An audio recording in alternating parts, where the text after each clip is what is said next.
Bismillahirrahmanirrahim. Apakah suara saya terdengar, Pak? Alhamdulillah sudah, Bu. Baik, kita mulai ya. Bismillahirrahmanirrahim. Assalamualaikum warahmatullahi wabarakatuh.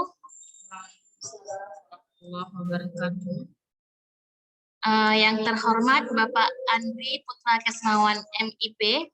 Assalamualaikum Bapak. Waalaikumsalam, Bu. Kemudian yang kami hormati seluruh tim pengelolaan jurnal IAIN Langsa. Bapak Ibu yang kami banggakan, kami ucapkan banyak terima kasih kepada Bapak Ibu yang masih bergabung dalam acara Diklat Pengelolaan Jurnal IAIN Langsa. Saya Desi Asmita MHI yang akan memandu jalannya acara pada hari ini. Puji syukur kehadiran Allah Subhanahu wa Ta'ala yang karena izinnya lah kita dapat hadir dan berkumpul pada hari ini secara virtual. Bapak Ibu yang berbahagia, langsung saja kita masuki pada acara inti kita pada hari ini yang akan diisi oleh narasumber kita, yaitu Bapak Andri dengan tema Manajemen Pengelolaan Jurnal Terstandarisasi Nasional. Sebelumnya, izinkan saya untuk memperkenalkan narasumber kita hari ini. Baik, beliau bernama Andri Putra Kesmawan, tempat tanggal lahir Tegal Arum, 24 Juni 1989. Beliau beralamat di Brajan, RT 02, Kelurahan Taman Tirto, Kecamatan Kasihan, Kabupaten Bantul, Yogyakarta. Nomor WA beliau 0818 240698. Pengalaman kerja pada tahun 2016 sampai 2019 beliau menjadi tim percepatan jurnal ilmiah UGM. Kemudian tahun 2017 sampai sekarang beliau menjadi asisten editor ASEAN Journal on Science and Technology for Development. Kemudian 2020 sampai sekarang beliau adalah asisten editor jurnal di Universitas Muhammadiyah Yogyakarta. Kemudian di tahun 2021, beliau sebagai staf di Lembaga Riset dan Inovasi Universitas Muhammadiyah Yogyakarta. Untuk penelitian dan publikasi, bisa Bapak lihat sendiri, Bapak Ibu Bapak lihat sendiri di Google Scholar, nanti bisa diketik aja nama beliau, Andri Putra Kesmawan. Banyak sekali karya-karya artikel yang sudah terbit ya. Oke, mungkin sekian saja biodata dari Bapak Andri ini. Kepada Bapak Andri, kami persilahkan. Baik, terima kasih Bu Desi, selaku moderator. Ya, Pak. Ya. Assalamualaikum warahmatullahi wabarakatuh. Waalaikumsalam warahmatullahi wabarakatuh. Selamat siang, salam sejahtera untuk kita semua. Yang saya hormati Bapak Rizky Andana Pohan selaku Kepala Rumah Jurnal IAIN Langsa, Bapak Ibu peserta diklat ya, pengelolaan jurnal tingkat dasar, yang terhormat pula Ibu Moderator, Bu Desi. Pada kesempatan kali ini mohon izin saya hendak menyampaikan beberapa hal ya terkait dengan standar pengelolaan jurnal. Tadi sudah diawali oleh Pak Yoga selaku koordinator jurnal ya nasional di Kemdikbudristek. Nah, terus dilanjutkan oleh Bapak Hendri Junior ya, Junior Hendri yang menyampaikan tentang manajemen penerbitan dan saya standarisasi. Untuk standarisasi ada beberapa hal ya, nanti berkenaan dengan akreditasi atau yang kedua nanti berkenaan dengan tata cara pengelolaan jurnal secara global atau internasional. Terima kasih atas waktu dan kesempatannya. Mohon izin untuk share screen ya. Tadi sudah disampaikan terkait dengan CV saya, maka tidak perlu kenalan lagi ya.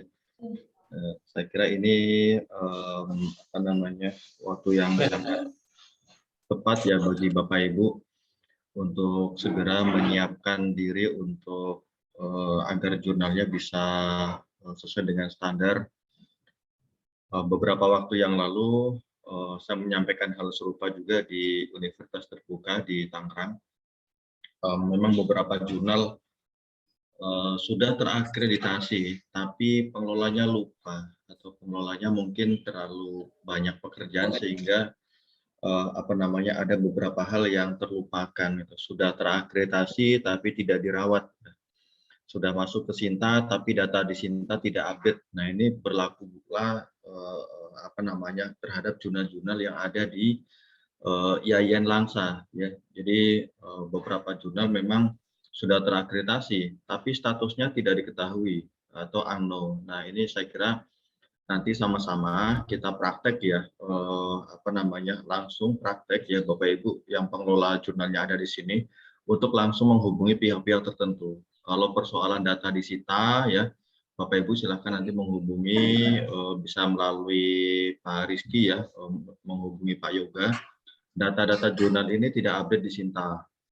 Kalau untuk ke Garuda ya nanti Bapak Ibu bisa menghubungi apa namanya tim helpdesk-nya Garuda melalui email ya. Itu bisa dilakukan secara kolektif dilakukan oleh dikoordinir langsung oleh ini ya rumah jurnal.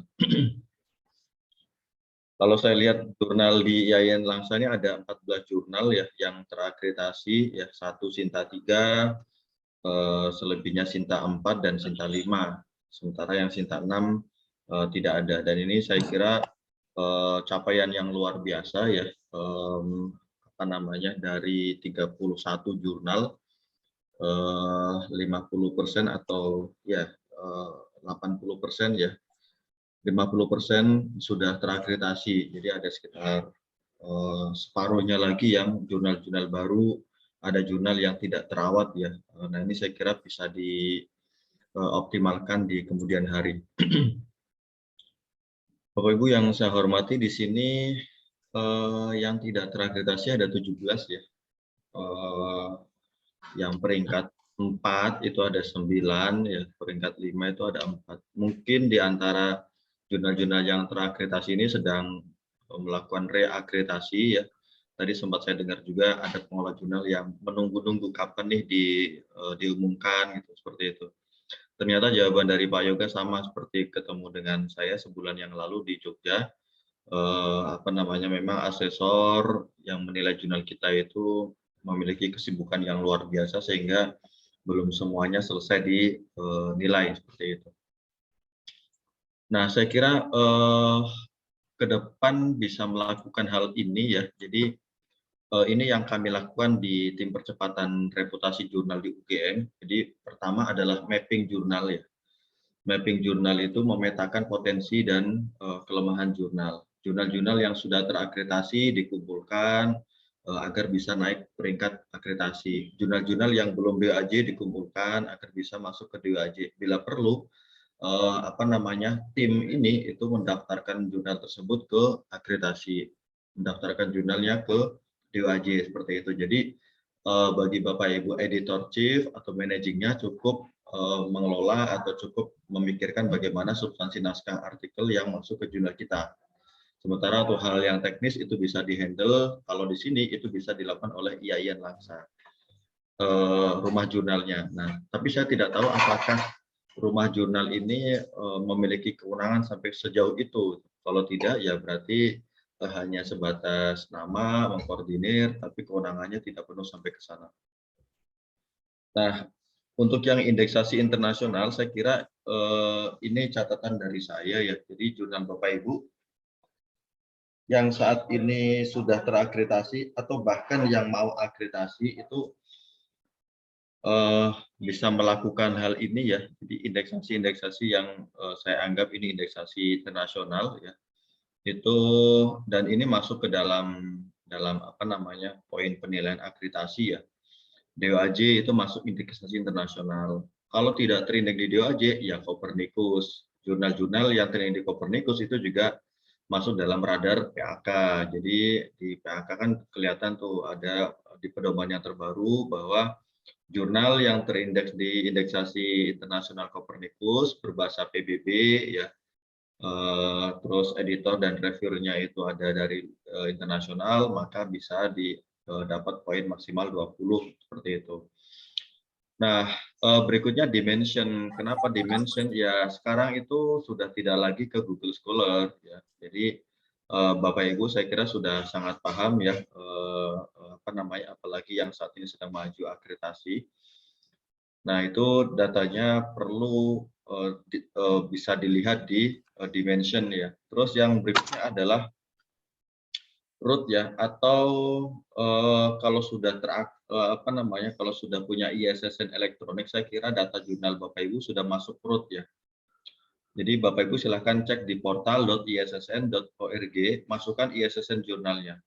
Nah, kalau di sana sudah ada logo root, nah itu berarti sudah terindeks di root, jadi terindeks di indeksasi internasional. Kalau belum terindeks, Bapak Ibu silahkan berkirim email ke issn@brin.go.id ya, seperti itu. Kirim sampaikan ke sana bahwa jurnal saya sudah punya ISSN, mohon data jurnal kami dikirimkan ke ISSN di Perancis agar bisa masuk ke dalam database-nya root seperti itu. Crossref tadi juga saya sempat mendengar dari paparan Pak Yoga bahwa yang maju akreditasi ini harus aktif DOI-nya semuanya ya, bukan hanya 2 tahun yang akan diajukan pengajuan baru ya, tapi semua artikelnya harus diaktifkan DOI-nya. Jadi sebagai catatan penting ya bagi Bapak Ibu yang saat ini dalam proses pengajuan akreditasi. Tidak hanya itu saja, sebenarnya kalau kita runut lagi, DOI ini akan berdampak pada dimension. Jadi perhitungan citasi di dimension itu sebenarnya artikel yang ber-DOI disitasi oleh artikel yang ber-DOI. Gitu. Jadi yang disitasi maupun yang mensitasi itu harus punya DOI. Nah itu perlu di ini ya, perlu di apa namanya, dipikirkan nanti Bapak Ibu pengelola jurnal ini kalau luring ini memang, kalau daring ini memang disambi ya, disambi buka yang lain ya. Nah ini ya, aktifkan DOI-nya pasti nanti akan masuk ke dalam apa namanya, database-nya Crossref dan nanti akan masuk ke dalam database-nya Dimension.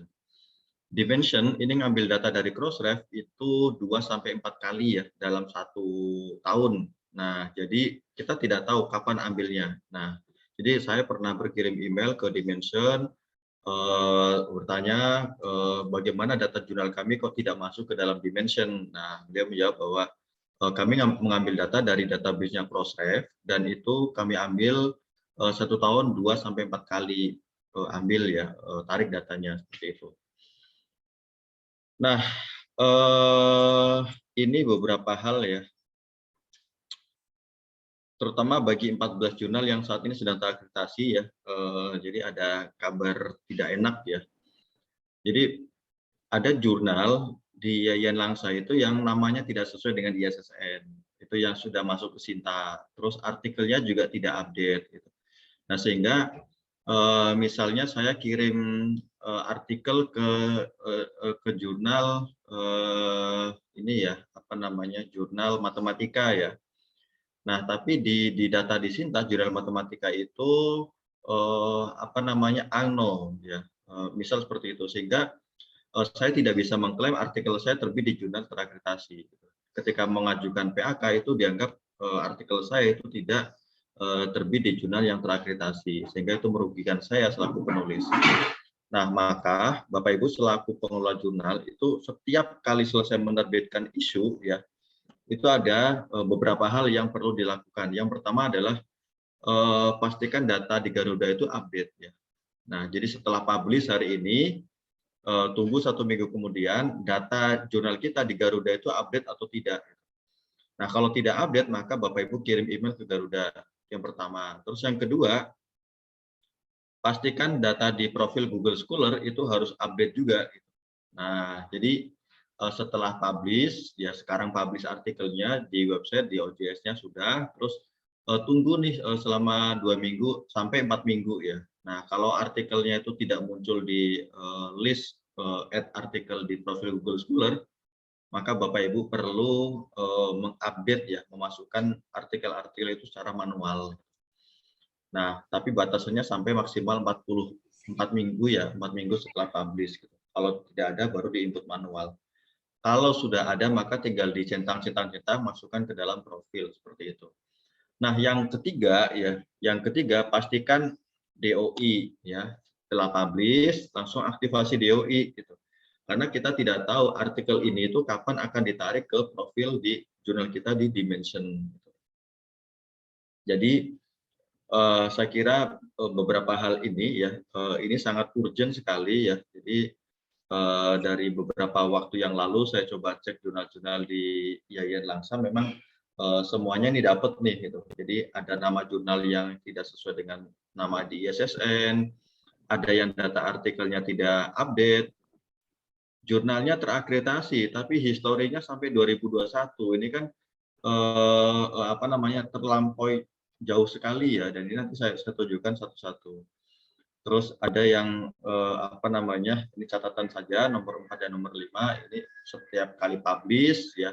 Nah, itu jurnalnya perlu diaktifkan DOI-nya, terus dilaporkan ke Garuda serta profil Google Scholar-nya diaktifkan. Kalau data kita di Garuda itu up to date, maka data yang disinta pasti up to date ya. Itu seperti ini ya alurnya. Ya. Pengambilan datanya itu seperti ini. Jadi kalau kita temui ada persoalan-persoalan yang banyak tadi itu disinta, maka sebenarnya yang perlu kita perbaiki adalah sumber aslinya. Jadi kalau artikel jurnal kita yang sudah terakreditasi disinta itu tidak update, maka coba diupdate dulu di Garuda. Ya. Terus artikel yang ada disinta dalam tab Google Scholar itu tidak update, maka Bapak Ibu silakan update artikelnya di Google Scholar seperti itu. Nah, karena apa? Karena ketidakupdatean data di Sinta itu berpengaruh pada ini para penulisnya ketika mengajukan BKD di data sisternya tidak muncul. Ini artikel saya kok tidak ada atau jurnalnya kok tidak muncul seperti itu. Dan untuk kebutuhan dosen lainnya itu semuanya sekarang berbasis data di Sinta. Maka ini Bapak Ibu selaku pengelola jurnal yang juga selaku dosen, saya kira sudah sangat mengerti ya bahwa ternyata sangat penting data yang ada di Sinta itu selalu up to date seperti itu. Nah, saya tunjukkan contoh ya, ini contoh jurnal pendidikan. Nah, ini jurnal pendidikan yang Al-Iktibar ya, jurnal ilmu pendidikan ya. Nah, histori akreditasi tidak update tercatat 2021. Ini yang kuning-kuning ini itu tidak update. Harusnya kan misalnya kemarin sudah terakreditasi loh sampai di 2023 misalnya. Mana buktinya? Lah ini di sini historinya masih 2021. Maka Bapak Ibu yang pengelola jurnal Al-Iktibar, nah silakan berkirim pesan ke Dikti, sertakan sertifikatnya. Di sertifikat kan kelihatan ya, jurnal Al-Iktibar, jurnal ilmu pendidikan terakreditasi mulai volume sekian sampai sekian tahun 2000 berapa. Nah, seperti itu. Kalau memang kondisinya benar nih 2021, maka ini sangat rugi ya, karena nanti di 2022 kosong nih tidak ada histori ini, tidak ada ada bolong 1 atau 2 nomor nanti tidak terakreditasi, dan ini sangat sayang sekali ya. Karena jurnalnya ini saya anggap sedikit ya, 31 ini sedikit ya dibandingkan jurnal yang kami mapping di UGM itu ada 120 jurnal gitu. Nah, sehingga jurnal yang terakreditasi ada 14 ini kan sangat mudah dipantau, sehingga saya kira kejadian yang seperti ini saya kira tidak perlu atau tidak bisa terulang ya, seperti itu. Nah, dampaknya apa? Dampaknya seperti ini. Jadi status akreditasinya itu unknown, tidak diketahui ya. Jadi seperti itu. Nah, kalau status akreditasinya tidak diketahui, maka penulis artikel ini ketika beliau ini mau mengajukan jabatan apa atau artikel ini mau diajukan untuk penaikan pangkat, itu ketika dicek di Sinta artikelnya unknown itu dianggap tidak terbit di jurnal terakreditasi. Seperti itu. Ada pengelolanya jurnal ilmu pendidikan di sini kan ya? Ya. Ya. Nah, ini nanti dibantu untuk apa namanya dikoordinir agar tidak seperti ini ya, Anu. Nah, solusinya apa ya? Solusinya nanti lapor ke Dikti, sampaikan bahwa jurnal Al-Iktibar ya jurnal ilmu pendidikan ini apa namanya status akreditasi di Sinta itu 2021. Nah, sampaikan sertifikatnya sampai kapan gitu. Kalau semuanya benar 2021 berarti ini ada bolong nih nomor terakhir nih di nomor 1 di 2022 statusnya tidak terakreditasi. Misalnya sekarang dalam proses pengajuan reakreditasi, maka apa namanya segera diupdate ya, segera disampaikan ke Dikti bahwa jurnal ini apa namanya hampir habis masa akreditasinya, mohon dibantu seperti itu. Nah, ada satu lagi yang saya kotaki di sini adalah tab Google Scholar ya. Nah, di bagian ini artikel Google Scholar-nya pun tidak update ya, tidak update. Ini ada 2020 ya. Jadi catatan yang penting di sini ya sebenarnya itu Bapak Ibu setiap selesai menerbitkan isu, profil Google Scholar-nya diupdate, Garudanya diupdate ya. Kalau sudah itu ya sudah enak gitu ya. Sehingga data yang ada di Sinta pun update. Dulu sebelum Sinta 3 ngambil datanya belum data Garuda belum diambil, itu berpengaruh sekali ya data Google Scholar-nya gitu. Nah, sekarang sudah apa namanya sudah dikesampingkan ya profil Google Scholar-nya, maka dibuat tab baru di sini.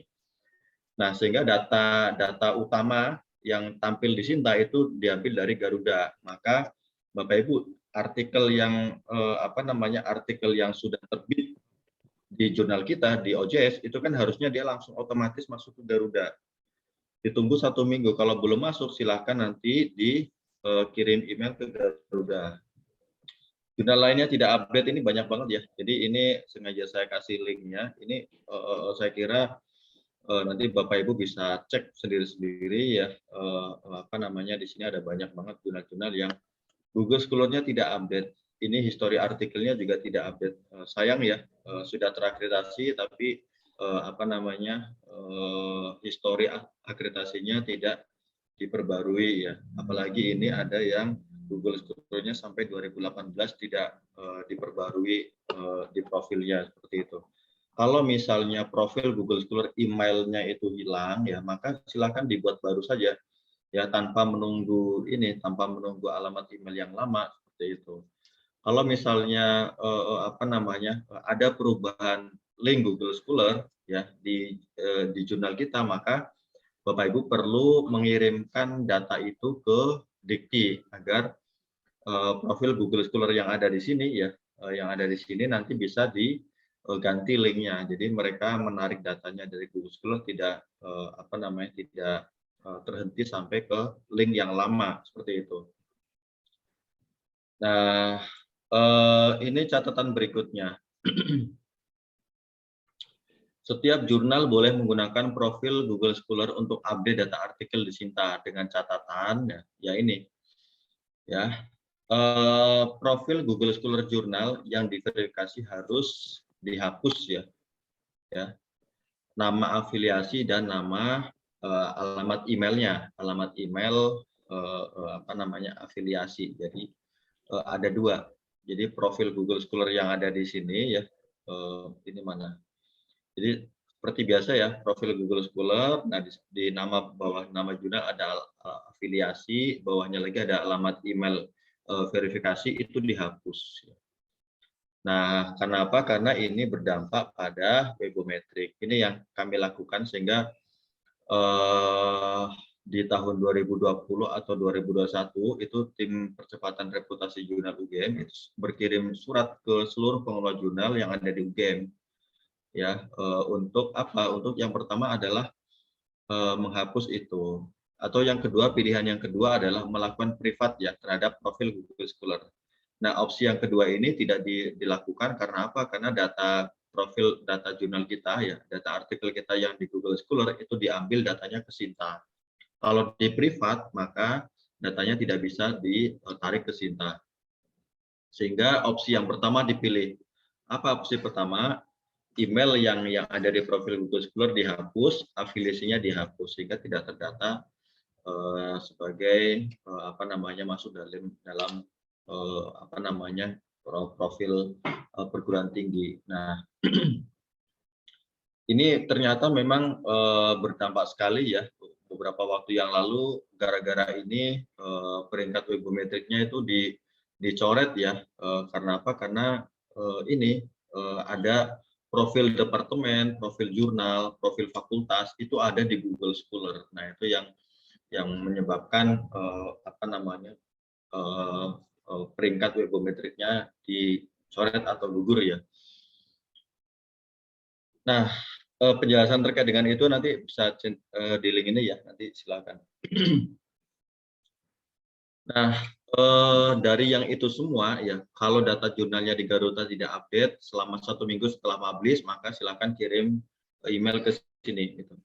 2 minggu yang lalu saya di Universitas Cendrawasih ya di Papua diskusi ngobrol dengan teman-teman pengelola jurnal di sana. Jadi memang ada tidak update artikel mereka di Garudanya. Terus saat itu pula saya minta untuk kirim email, langsung diganti dan langsung diupdatekan oleh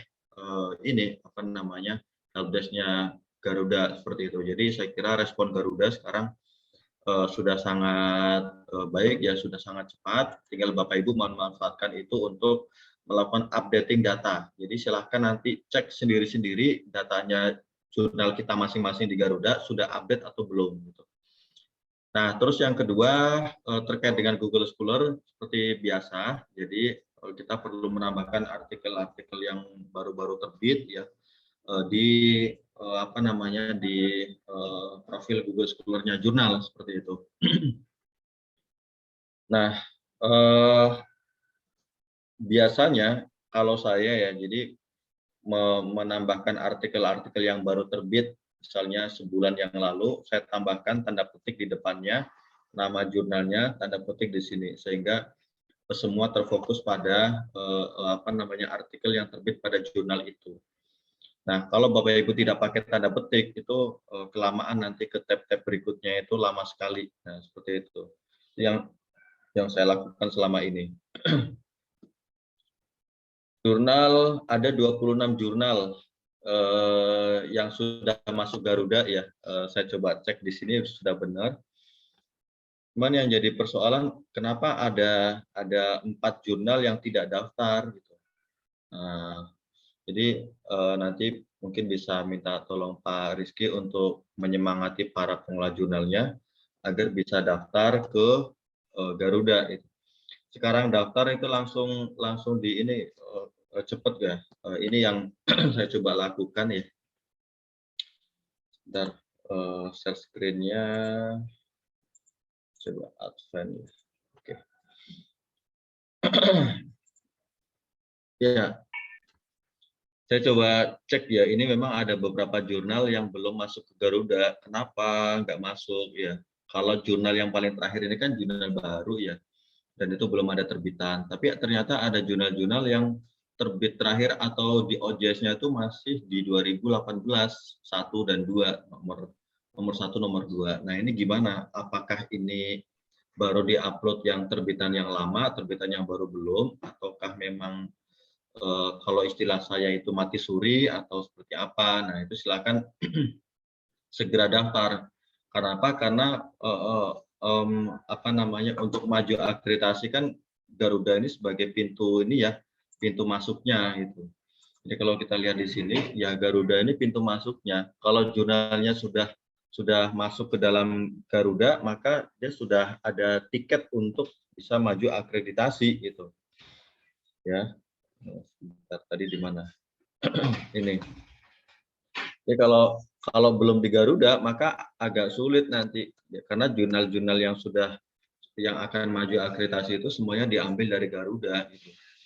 Nah, dari 4 jurnal tadi ya, satu jurnal jadi ada total 5, satu jurnalnya baru, yang 4-nya ini nanti bisa segera didaftarkan ke Garuda. Walaupun punya ISSN print itu bisa. Walaupun DOI-nya belum aktif, tapi pas sudah disetting juga bisa. Jadi seperti itu.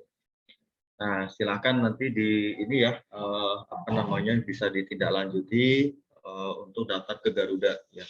Karena ini sangat penting ya bagi Bapak Ibu pengelola jurnal yang terutama yang belum terakreditasi. Nah, kembali lagi ke ini, ke ini ya. Nah, untuk jurnal-jurnal tadi yang sudah terakreditasi itu sudah ada 14 ya, itu bisa naik peringkat silahkan ya. Yang lainnya nanti apa namanya, nanti saya akan coba screening ya satu-satu terkait dengan persyaratan untuk maju akreditasi. Jadi tadi juga sudah disampaikan oleh Pak Yoga ya bahwa syarat akreditasi kan ini kan ya, tadi disebutkan tuliskan ada 1, 2, 3 sampai 10 ya kalau nggak salah itu. Nah, nanti malam akan saya lengkapi data Excel yang tadi dan akan saya kirimkan ke Pak Rizky untuk segera ditindaklanjuti. Sama halnya seperti beberapa waktu yang lalu ya, saya lakukan screening apa namanya screening jurnal. Nah, seminggu kemudian saya coba cek progresnya gitu. Kalau nggak ada progres, saya perpanjang lagi sampai 2 minggu. Kalau nggak ada, ya udah berarti oh ini pengelolanya ini sedang sibuk. Nah, seperti itu.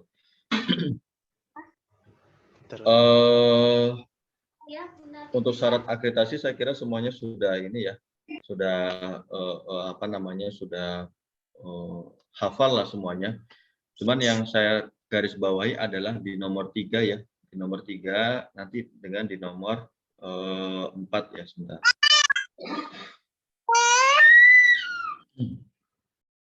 Nah, di nomor 3 ini itu ada persyaratan etika publikasi. Ini syarat wajib ya. Maka di Excel tadi saya sampaikan kalau jurnalnya itu belum punya etika publikasi maka segera buat. Kalau sudah punya maka perlu dicek lagi itu etika publikasinya dikasih sumber atau tidak. Nah, saat ini kan kita menggunakan sumber etika publikasi dari publicationethic.org atau COP ya, COPE seperti itu. Nah, bagi jurnal Bapak Ibu yang di sana ada bidang kesehatan misalnya ya, itu bisa menambahkan ethical clearance atau statement ethical yang lainnya yang perlu dituliskan di jurnalnya seperti itu. Nah, kalau tidak ada maka silakan ditambahkan sumbernya. Jadi apa namanya ini statement etika publikasi basisnya itu dari mana atau sumbernya itu dari mana, maka Bapak Ibu perlu menghiperlinkkan sumbernya dari publicationethic.org, silakan dihiperlinkkan mengarahkan ke sana. Terus yang nomor 4, jurnal ilmiah harus bersifat ilmiah. Ini dilihat dari mana? Nah, dilihat dari statement peer review proses. Nah, naskah yang masuk ke jurnal kita itu apa namanya sudah sesuai belum atau tahapan-tahapannya seperti apa. Sama halnya tadi yang disampaikan oleh narasumber sebelumnya, proses naskah masuk sampai publish itu kan harus ada statement-statementnya itu. Jadi naskah masuk itu nanti yang menerima siapa, melakukan apa, waktunya berapa lama. Nah, itu nanti dituliskan sampai rinci sehingga nanti kelihatan oh ternyata proses naskahnya itu seperti ini, butuh waktu yang sekian lama seperti itu. Nah, nanti di akhir atau di awal kalimat tuliskan saja bahwa jurnal ini menggunakan proses review kebijakannya adalah misalnya double blind review atau single blind review atau open review atau editorial review seperti itu. Nah, itu silakan dituliskan di jurnal kita. Nah, ini apa namanya standar bahwa jurnal kita itu sebagai jurnal yang bersifat ilmiah. Yang lainnya yang perlu kita garis bawahi di syarat yang nomor 4 untuk standarisasi ya kaitannya dengan akreditasi orisinil serta tidak plagiat. Maka perlu ada statement plagiarism policy ya seperti itu. Jadi kebijakan plagiasi. Nah, kebijakan plagiasi ini cukup 1 atau 2 kalimat saja, tidak perlu panjang-panjang ya. Jadi misalnya setiap naskah yang terbit di jurnal saya atau di jurnal ini sudah melalui proses screening plagiarisme dengan maksimal persentase 20% similaritasnya seperti itu, atau misal 15%. Nah, aplikasi yang digunakan untuk melakukan cek plagiasi ini menggunakan aplikasi apa? Nah, saya kira bisa dituliskan seperti itu, ya, apa namanya. Selain ini untuk kepentingan nanti saat maju akreditasi, ini juga untuk kepentingan bagi para author, para calon penulis ke jurnal kita. Jadi mereka akan melihat ini screening plagiarisnya menggunakan aplikasi apa, terus berapa persen apa namanya batas toleransi untuk akumulasi perolehan similaritasnya itu berapa persen seperti itu. Nah, untuk yang lainnya saya kira apa namanya ini standar ya, Bapak Ibu juga sudah sangat hafal dengan itu. Tapi yang perlu saya garis bawahi adalah pengajuan jurnal baru ya, jurnal baru itu pengajuan akreditasinya 2 tahun, bukan 4 nomor ya, tapi 2 tahun. Nah, 2 tahun berurutan yang diajukan. Nah, soal apakah dalam satu volume terbit 2 kali, 3 kali, 4 kali, itu nanti akan menyesuaikan. Kalau jurnal dalam satu terbitan itu atau satu volume itu 3 kali, maka ada 6 nomor nanti yang diajukan.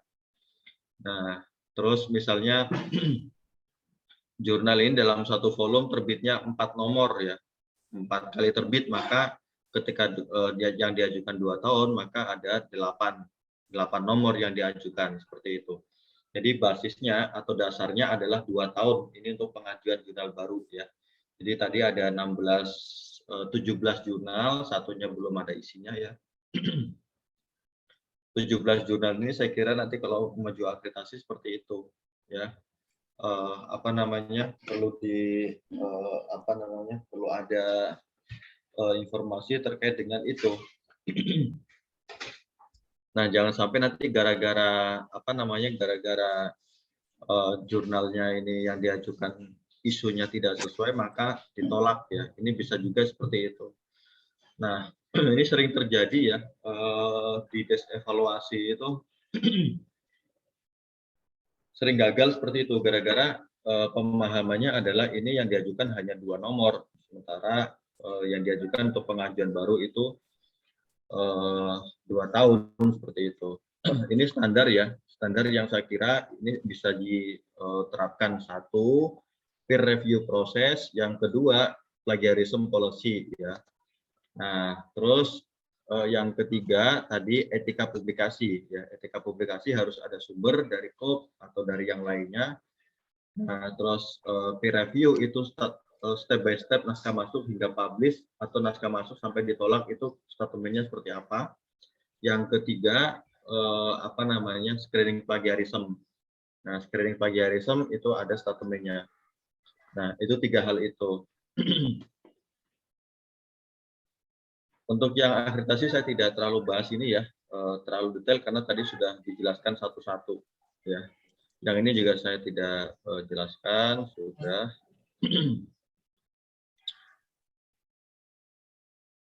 Ya, untuk yang, nah ini saya masuk ke sini ya.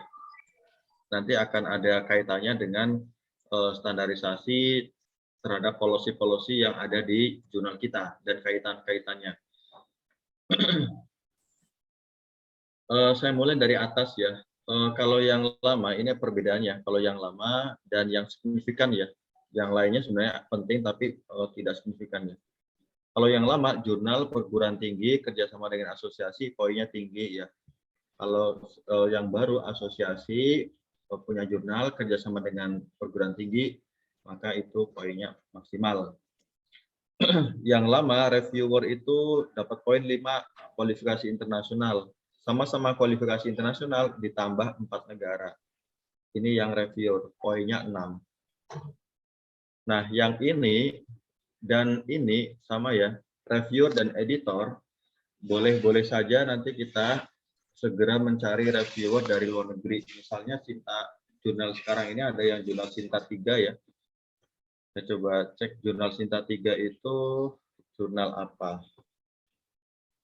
Ya.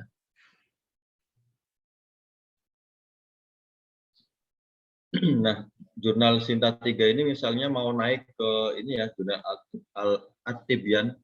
Ini jurnalnya mau naik ke Sinta 2. Boleh, silakan mau naik ke Sinta 2 dengan cara misalnya optimalisasi poin yang ada di susunan editor maupun susunan reviewer. Silakan. Karena poinnya sangat tinggi ya. Kita mau nampilkan reviewer dapat 6 poin. Menampilkan editor berkualifikasi internasional dapat 5 poin, itu sudah 11 poin ya. Nah, tapi ada relasinya, ada keterkaitannya dengan artikelnya. Jadi kalau artikel Bapak Ibu apa namanya bahasa Indonesia, buat apa ada editor dan reviewer dari luar negeri seperti itu.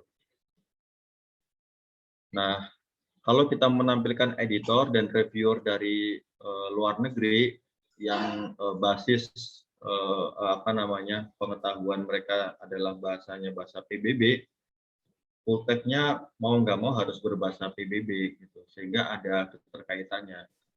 Kalau full text-nya masih Indonesia, editor dan reviewer-nya dari luar negeri itu ya nggak bisa dihitung gitu. Nah mereka itu kan nggak ada penugasan, gimana mau menugaskan sementara full text-nya masih bahasa Indonesia misal seperti itu.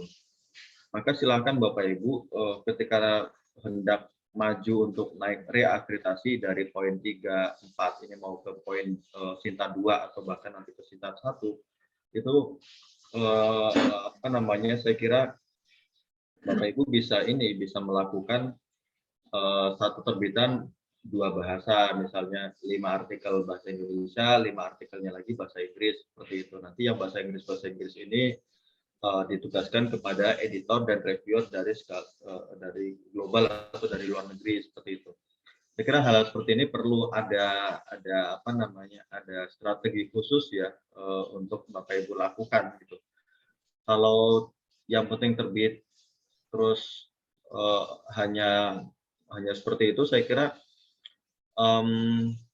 untuk naik peringkat agak sulit ya, Jadi strategi yang pertama adalah seperti itu. Kalau kita nanti hendak menaikkan poin di susunan editor maupun reviewer, dapat poin maksimal ya, reviewernya ada dari 4 negara, editornya ada dari 4 negara, maka mau nggak mau full text-nya harus ada yang berbahasa Inggris.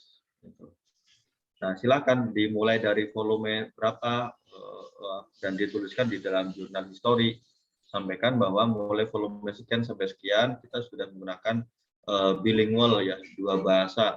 Nah, 2 bahasa itu bukan satu artikel ada 2 bahasa ya, tapi dalam satu terbitan ada 2 bahasa, dari bahasa Indonesia, satunya ada dari bahasa PBB seperti itu. Nah, saya tidak tahu apakah masih ya di Jurnal Al-Jamiah yang di UIN Sunan Kalijaga di Jogja.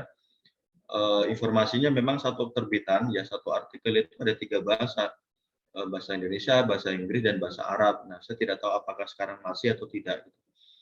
Nah, tapi yang jelas apapun pilihan itu, ini adalah silakan ya Bapak Ibu lakukan ya. Jadi artinya dalam pedoman akreditasi jurnal ilmiah itu kita tidak bisa melihat satu atau beberapa potong saja poin-poin yang apa namanya ada dalam akreditasi seperti itu. Kita harus melihat secara keseluruhan.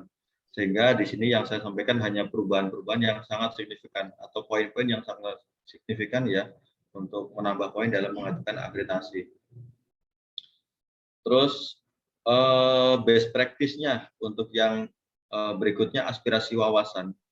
Aspirasi wawasan ini best practice-nya itu setiap terbitan dikasih atau diberi ada informasi bahwa volume 1 nomor 2 di Desember 2022 asal penulisnya berasal dari negara ini. Nah, itu best practice-nya untuk apa? Untuk memberitahukan kepada asesor bahwa apa namanya sudah banyak atau sudah beragam asal penulisnya gitu. Karena kalau di sini asal penulis rata-rata selama 1 tahun ada 4 negara itu dapat 8 poin. Ini juga sangat signifikan ya karena apa? Karena dengan kita menggandeng para penulis dari luar negeri rata-rata per tahunnya ada 4 negara, maka kita bisa dapat poin 8 gitu. Nah, aspirasi wawasan atau asal penulis di tahun di pedoman-pedoman akreditasi yang lama-lama itu kan sebelumnya ada penulis lokal, penulis kawasan, regional, dan internasional gitu. Nah, ada yang bertanya, apakah boleh sebuah jurnal ditulis oleh lokal dari kampus itu? Ya boleh gitu. Nah, cuma ketika maju akreditasi, poin di aspirasi wawasan ini kecil gitu. Karena apa ya? Karena apa namanya, mereka menuntut ada beragam asal penulis ya, dari nasional maupun dari internasional ya, seperti itu. Nah, terus ada lagi pertanyaan, apakah harus penulis pertama? Tidak harus. Di pedoman akreditasi itu tidak disebutkan secara rinci ya, bahwa asal penulis yang dari luar negeri ini harus penulis pertama, itu nggak harus. Jadi bisa penulis kedua, ketiga, atau kesekian ya, itu silakan.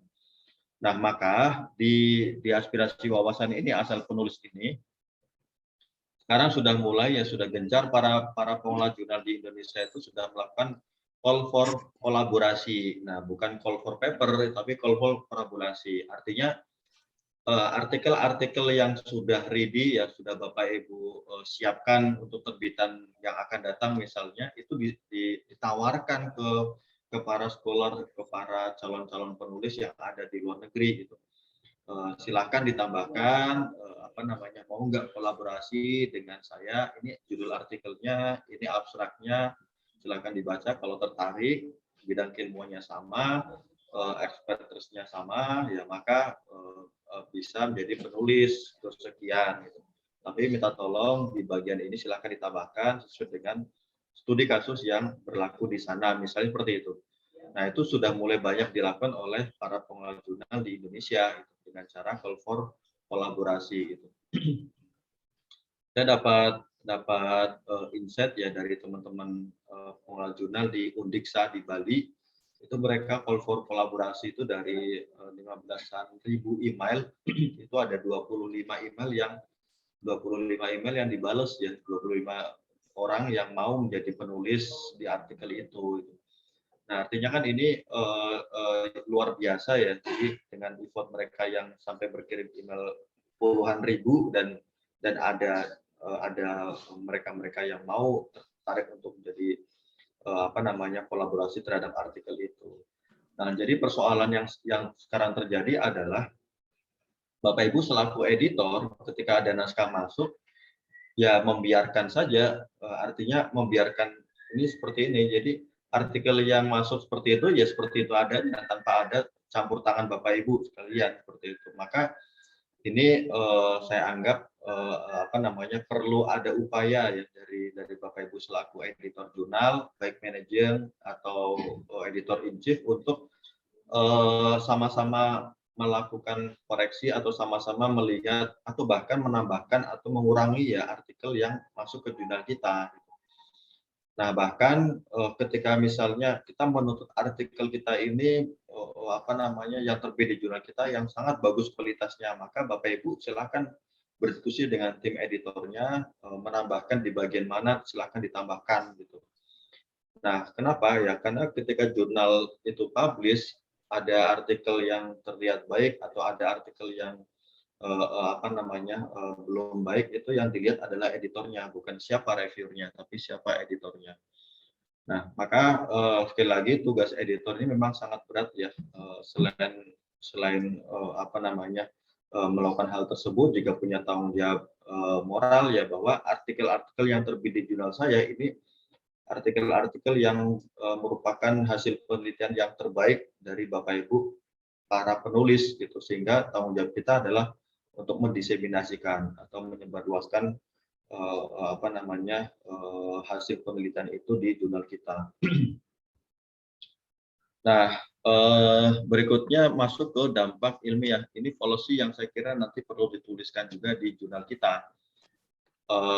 Apa namanya, informasi indeksasi itu sudah tidak lagi indeksasi yang saya kira nggak ada poin, saya kira nggak ini ya, apa namanya, tidak perlu dituliskan atau bahkan pasang logonya besar-besar di website jurnal kita gitu. Nah, untuk indeksasi itu memang sebenarnya tujuan kita harus sangat jauh ya. Artinya tujuan kita mengindekskan jurnal ke sebuah indeksasi. Nah, itu tujuannya adalah untuk menyebarluaskan informasi artikel yang terbit di jurnal kita.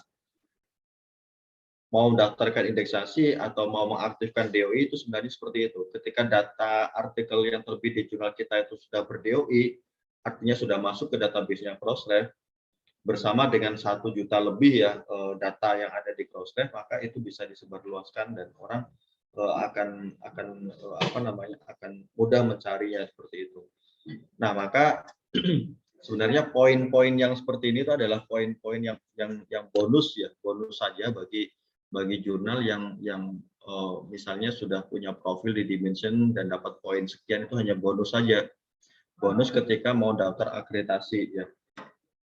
Nah, untuk untuk perluan diseminasi pengetahuan, saya kira itu adalah hal yang paling penting. Jadi ketika jurnal Bapak Ibu mendaftarkan indeksasi, orientasinya harus ke sana.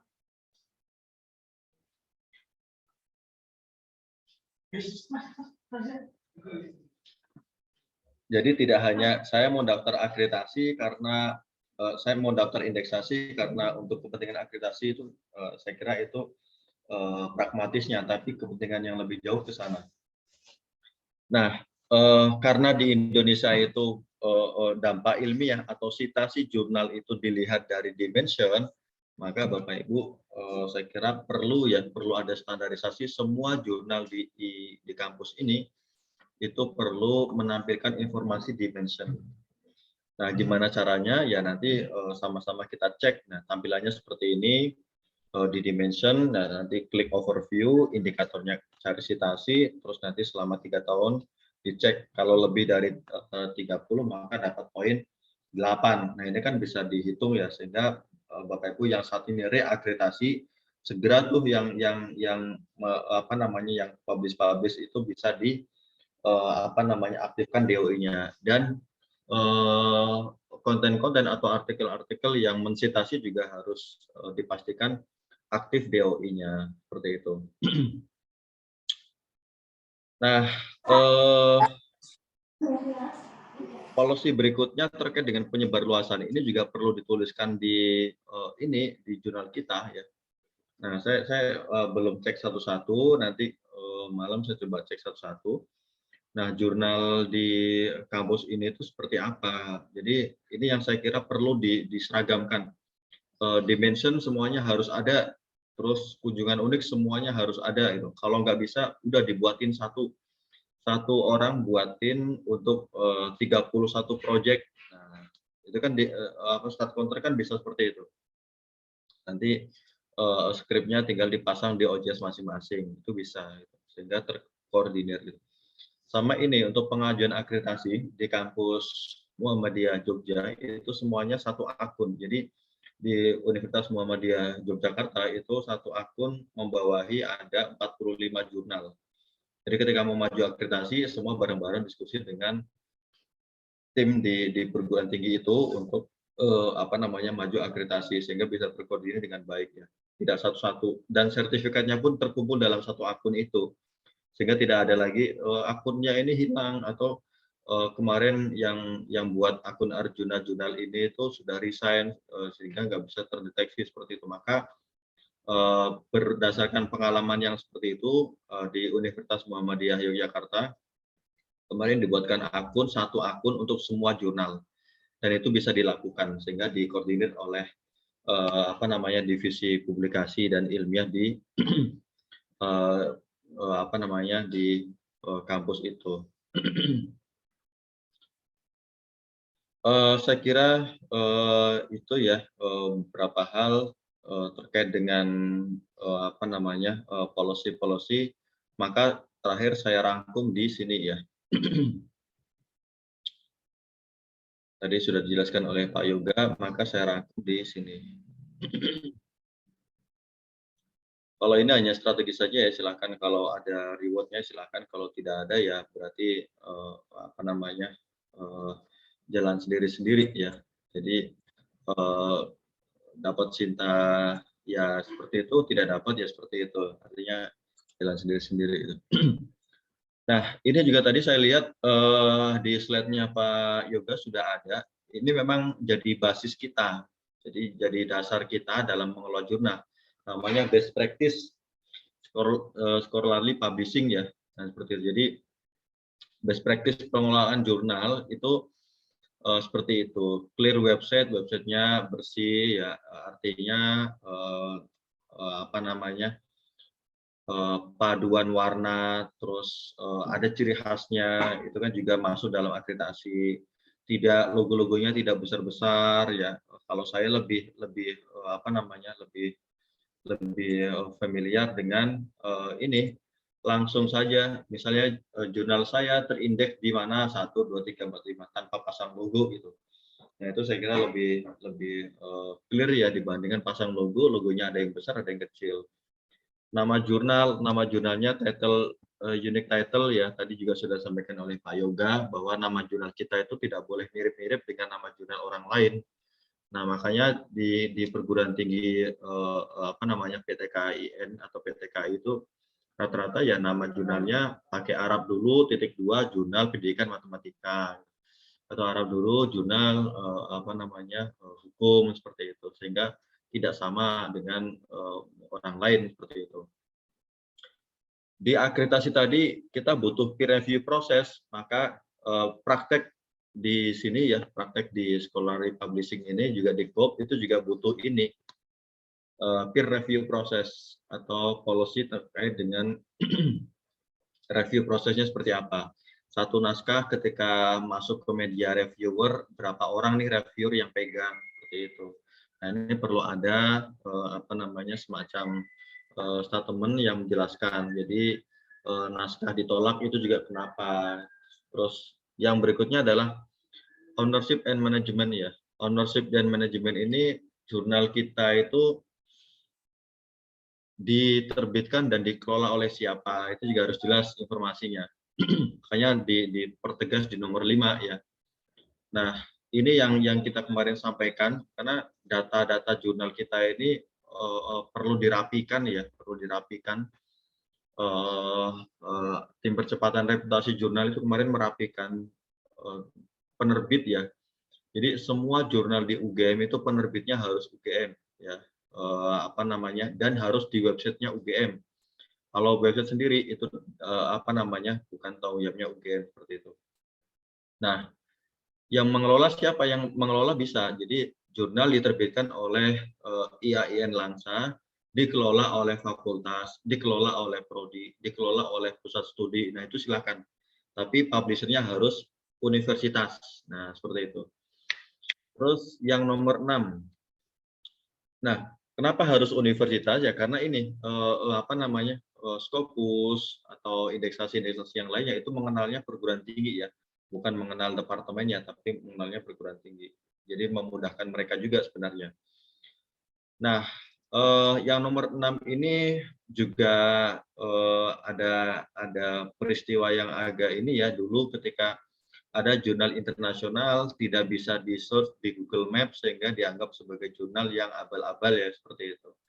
Nah, maka saya perlu melengkapi bahwa jurnal itu memang perlu ada kontak informasi yang lengkap, siapa editor chief-nya, terus siapa apa namanya kalau di OJS itu kan prinsipal kontaknya, terus siapa teknisinya atau misalnya adminnya itu siapa.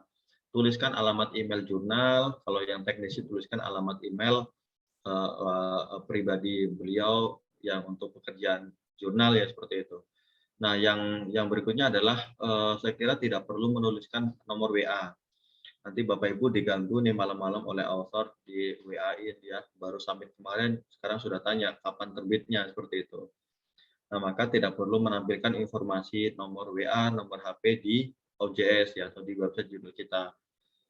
Copyright dan license di akreditasi itu nggak ada, tapi ini penting ya untuk daftar DOAJ atau daftar indeksasi-indeksasi yang lain ini penting ya. Nah, hak ciptanya seperti apa, lisensinya seperti apa, nah itu perlu tuliskan di website jurnal kita. Ya, jadi di list satu-satu ini apa nih yang sudah ada, apa yang belum, apa yang sudah ada, apa yang belum. Yang belum itu silakan nanti Bapak Ibu lengkapi gitu. Nah, Berikutnya di nomor 8, author fee. Jurnalnya berbayar atau tidak, harus ada informasi policy itu atau policy tentang APC gitu, apa namanya, article processing charge itu. Nah, apakah berbayar, apa tidak, apakah ada fast track review, apa tidak gitu. Nah, seperti itu. Serta misalnya ada policy-policy yang lain, silakan dituliskan di sana. Kalau jurnal-jurnal apa namanya internasional itu memang ada mencantumkan bagaimana ini ya, bagaimana informasi tentang kalau bergambar, kalau halamannya berlebih itu bayar berapa. Terus misalnya kalau apa namanya butuh hard copy-nya itu bayar berapa, itu juga ada. Jadi silakan Bapak Ibu tuliskan di OJS jurnal kita ya masing-masing, dituliskan apa namanya policy terkait dengan pembayaran itu sehingga clear dan jelas di awal ya. Tidak ada apa namanya informasi yang ditutup-tutupi. Kalau gratis ya gratis, kalau bayar ya bayar, seperti itu. Nah, yang nomor 9 ini perlu ada. Saya kira di jurnal Bapak Ibu ini belum semuanya punya ya. Jadi informasi tentang apa namanya riset misconduct. Jadi ketika ada kejadian misalnya atau ketika ada kasus yang apa namanya yang kita temui di jurnal kita. Misalnya di apa namanya ada artikel publish tapi artikelnya itu plagiasi. Nah, bagaimana caranya untuk menarik artikel itu? Jadi tidak hanya asal tarik ya, tapi memang kita perlu ada semacam policy atau kebijakan yang mengatur itu. Atau misalnya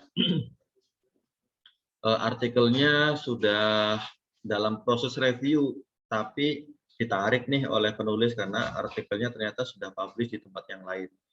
Maka kita juga perlu ada policy tentang itu. Nah, policy tentang itu bisa pakai withdrawal policy atau retraction policy seperti itu, sehingga proses-proses penarikan naskah itu memang benar-benar secara ilmiah, tidak asal cabut ganti dengan yang baru atau cabut udah hilang, nggak ada kabar, nggak ada apa-apa, seperti itu. Jangan seperti itu.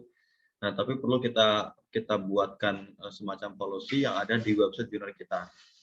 Ini jadi apa ya? Jadi semacam edukasi bagi para penulis ya, sehingga ketika ada penulis yang mau menarik, silahkan ikuti proses ini. Nah, jadi Bapak Ibu selaku pengelola jurnal bisa melakukan itu. Ya. Etika publikasi, nah ini masuk juga ya di scholarly publishing, ini masuk ya di publication ethic.org. Nah, di akreditasi juga tadi masuk, cuman memang perlu ada tambahan, silahkan Bapak Ibu tambahkan. Nah, mau tambahkan pakai apa namanya, misal ada informasi tentang informasi tentang misalnya kalau objek penelitiannya hewan seperti apa, atau kalau objek penelitiannya perusahaan, apakah harus dikasih tanda X seperti itu, atau YYY kan seperti itu. Nah, hal yang semacam itu perlu dituliskan di publicationethic.org. Misal pun kejadian apa namanya ada penulis yang melanggar itu, bagaimana langkah dari pengelola jurnalnya. Nah, ini perlu dituliskan juga. Nah, seperti itu. Jadwal terbit perlu tuliskan di websitenya, bisa di deskripsi atau bisa dibuat page baru ya. Aksesnya itu berbayar atau tidak ya. Akses ke full text-nya ya. Akses ke full text-nya itu berbayar atau tidak. Terus di sini kan ada yang subscription, ada yang close access, ada yang open access. Nah, itu perlu dituliskan. Archiving-nya kita kemana, ke Portico atau ke PKPPN ya, itu bisa juga seperti itu. Pendapatan yang lain, misalnya jurnal ini misalnya jurnal ini di model bisnisnya seperti apa, itu perlu dituliskan. Nah, jadi kalau Bapak Ibu tadi sudah buka ini ya, apa namanya, buka submission ke Scopus. Nah, di sana ada satu pertanyaan, jurnal bisnis model. Ya. Jadi jurnal bisnis model itu seperti apa? Artinya jurnal yang Bapak Ibu kelola itu pembiayaannya itu dari mana? Itu seperti apa? Kenapa jurnal Bapak Ibu gratis? Nah, itu mereka CSAB itu justru bertanya itu, kalau gratis ditanyain. Kalau berbayar malah mereka nggak tanya. Nah, seperti itu.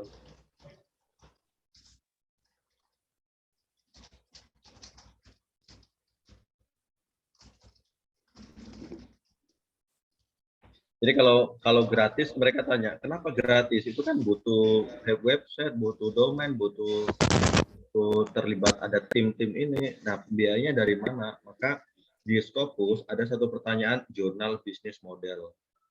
Nah, jadi kalau Bapak Ibu mau lihat contohnya, bisa contoh ke jurnal yang sudah terindeks Scopus ya, di Universitas Muhammadiyah Magelang. Automotive Experience ya, jurnal itu. Itu di sana ada policy tentang jurnal bisnis model. Nah, jurnal ini itu memang diperuntukkan untuk daftar ke Scopus, sehingga policy-polisinya itu sama persis dengan pertanyaan-pertanyaan ketika maju ke Scopus. Nah, maka Bapak Ibu di bagian ini ya, saya izin untuk kembali ya.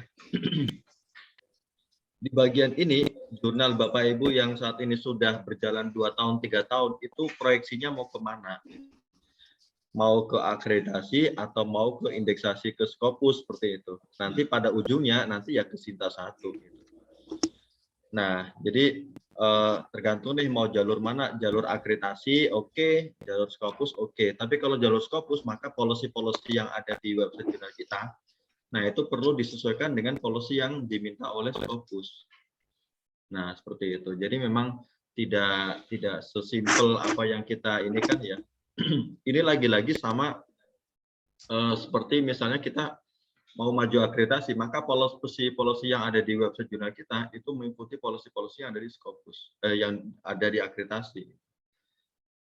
Sehingga apa? Sehingga memudahkan tim asesor untuk ngecek misalnya mana nih apa namanya editornya mana yang dari luar negeri, langsung ada nama, afiliasi negara itu. Yang reviewnya juga sama. Terus tanya nih mana nih penulis-penulis yang dari luar negeri, maka setiap terbitan menuliskan jurnal ini terbit apa namanya berasal dari negara ini. Nah, itu kelihatan sekali. Nah, begitu juga ketika kita mau maju ke Scopus, maka standarnya atau policy-policy yang ada di apa namanya OJS jurnal kita itu disamakan dengan apa yang Scopus minta, seperti itu. Nah, tujuannya apa ya? Tujuannya ya untuk mempermudah saja sih sebenarnya, untuk mempermudah tim CSAB ketika maju ke Scopus. Jadi mereka ketika ngoreksi itu mudah untuk dicek ya. Misalnya yang dicek oleh apa namanya oleh mereka itu apa? Nah, kita bisa buka ready for Scopus ya. Misalnya jurnal apa nih ya? Jurnal yang sudah terakreditasi, ini jurnal apa? Saya coba cek ya, peringkat 3. Oke, jurnal Al-Atibian misalnya ya. Nah, jurnal Al-Atibian ini apa sudah 2 tahun? Sudah. Ya, terus misalnya apa namanya, apakah unique title ya, unique title Atibian itu nggak ada yang menduakan ya, artinya Atibian Jurnal Ilmu Al-Quran dan Tafsir itu ya satu-satunya. Tandanya apa ya, tandanya ISSN. Kalau ISSN-nya keluar artinya jurnal kita itu tidak sama dengan milik orang lain di dunia ya, nggak tahu di akhirat. Jadi Bapak Ibu terlalu serius sekali, ini ada yang ngantuk ya. Nah, terus yang berikutnya ini mereka minta peer review. Nah, ini peer review. Maka tadi ada beririsan di akreditasi itu kita butuh peer review proses. Di Scopus juga sama. Ada enggak? Nah, seperti apa penjelasannya? Itu harus ada di website seperti itu. Ya, maka dicentang. Persentasenya ini tadi saran dari Pak Yoga di atas 90 ya, baru kita bisa submit. Nah, seperti itu. Terus apakah artikelnya harus berbahasa Inggris, full text-nya enggak, karena yang diminta adalah abstrak dan judul. Abstrak, judul, keyword dalam bahasa Inggris ya. Terus penulisannya dalam Roman script. Roman script ya tulisan seperti ini ya, bukan tulisan Arab gitu. Nah, tapi di Indonesia itu dijustifikasi. Kenapa? Karena dari seratusan jurnal yang sudah terindeks di Scopus itu bahasanya sudah full text-nya sudah menggunakan bahasa Inggris. Sehingga muncul justifikasi bahwa kalau mau masuk ke Scopus, full text-nya harus bahasa Inggris. Padahal tidak. Kalau dalam syaratnya itu yang penting abstrak, title, keyword bahasa Inggris. Full text ya nggak perlu. Nah, seperti itu. Nah, silakan Bapak Ibu buat jurnal yang abstrak, title, dan keywordnya berbahasa Inggris, full text-nya Indonesia, coba daftar ke Scopus. Kalau lolos itu jadi pemecah rekor. Jurnal pertama yang berbahasa Indonesia di Indonesia yang terindeks ke Scopus. Nah, seperti itu. Nah, jadi policy-policy yang ada di sini itu memang policy-policy yang ada yang beririsan dengan akreditasi, ada yang saling bertolak belakang seperti itu. Maka saya kira yang tadi saya sampaikan proyeksinya itu mau kemana gitu. Kalau misalnya mau ke Scopus ya, maka Bapak Ibu bisa menyiapkan policy-policy di jurnal kita ini ke Scopus. Kalau misalnya ke akreditasi aja dulu ya nggak apa-apa, silakan. Nah, karena untuk misalnya ke akreditasi itu bisa lewat jalur Scopus ya. Jurnal Bapak Ibu terindeks di Scopus itu langsung auto Sinta 1. Ya. Jadi jurnal yang sekarang Sinta 3 ini ya. Jurnal Sinta 3 ini Aktibian ini mau naik ke Sinta 1, mau bisa reakreditasi atau bisa jalur yang kedua lewat daftar ke Scopus. Nggak apa-apa misalnya di embargo 2 tahun, 1 tahun, nggak apa-apa. Dengan begitu kita tahu, oh jurnal Aktibian ini kurangnya di bagian ini ya untuk daftar ke Scopus. Nah, seperti itu. Nah, ini yang penyemangat saja sih itu. Kalau misal sekarang ragu-ragu ini bisa masuk apa enggak ya, bisa masuk apa enggak ya, seperti itu. Kalau misalnya ragu-ragu maka seperti itu. Jadi kalau kita sudah daftar ke Scopus dan ditolak, nah itu kita tahu oh ternyata kurangnya di sini, sehingga di bagian itulah kita bisa mempersiapkan untuk bisa lebih unggul lagi ya di tahun berikutnya seperti itu. Nah, itu ya berikutnya di bagian apa lagi? Di bagian ini jurnal bisnis model ya. Saya kira ini bisa diikuti kalau sebenarnya boleh ya. Boleh-boleh saja pakai ada iklan di OJS kita tuh boleh-boleh saja. Nah, asalkan iklannya itu yang berbau tentang publikasi, jangan iklan yang lainnya. Nah, kalau iklan yang lainnya nggak ada berbau publikasi itu ya nggak boleh seperti itu. Nah, saya kira itu kita akan diskusi banyak ya, karena nanti saya akan coba cek screening satu-satu jurnal ini, kurangnya di mana. Yang jelas jurnal-jurnal yang belum masuk Garuda saya kasih catatan segera daftar, terus daftar akreditasi. Gitu. Target misalnya target Pak Rektor ini semua jurnal tahun ini harus masuk ke Garuda, maka saya kira bisa ya. Karena dari 31 sudah 26 masuk ke Garuda ya. 26 jurnal masuk Garuda, masih ada 4 apa 5 ya, 5 jurnal. Sementara misalnya jurnal sekarang yang terakreditasi ada 14 ya, maka targetnya 20, saya kira bisa ya. Karena jurnal-jurnal yang lain saya coba cek juga isunya itu dari sisi regularitasnya itu sudah oke semua, artinya sudah lewat dari 2 tahun. Tinggal Bapak Ibu nanti melengkapi atau bahkan misalnya mempersiapkan isu-isu yang mau diajukan ya. Kalau saya isu-isu yang mau diajukan saya minta untuk yang terbitan terakhirnya itu yang paling baik lah daripada yang baik-baik yang sudah terbit seperti itu. Prosesnya juga yang paling baik, hasilnya dan yang paling baik. Saya kira itu yang dapat saya sampaikan terkait dengan standarisasi ya.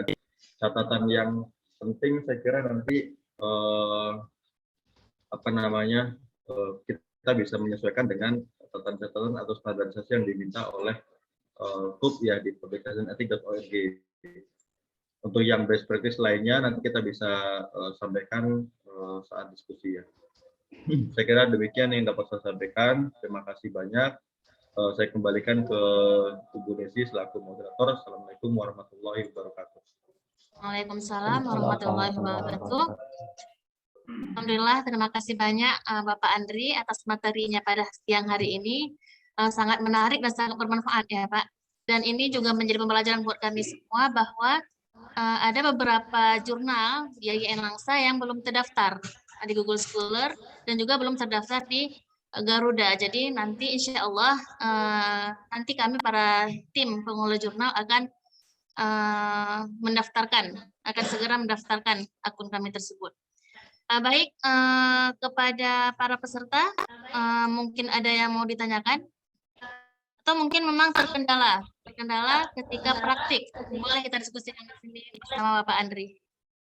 Silahkan. Oke, Bapak Anzaihan. Langsung saja Bapak, kami persilahkan waktunya. Bismillahirrahmanirrahim. Terima kasih atas kesempatannya Bu Desi. Penghormatan saya kepada Bapak Andri Kesmawan. Ini Pak, pertama saya ada pertanyaan. Kemudian nanti kalau memang ada waktu, saya pengen jurnal yang saya kelola ini dibedah. Mana tahu banyak kali dosa besarnya. Kan gitu Pak. Pertanyaannya pertama itu ada ketakutan juga bagi pengelola jurnal itu, tiba-tiba jurnalnya itu dianggap predator. Perasaan kita bukan predator, tapi tiba-tiba diduga predator. Itu kira-kira itu apa penyebabnya?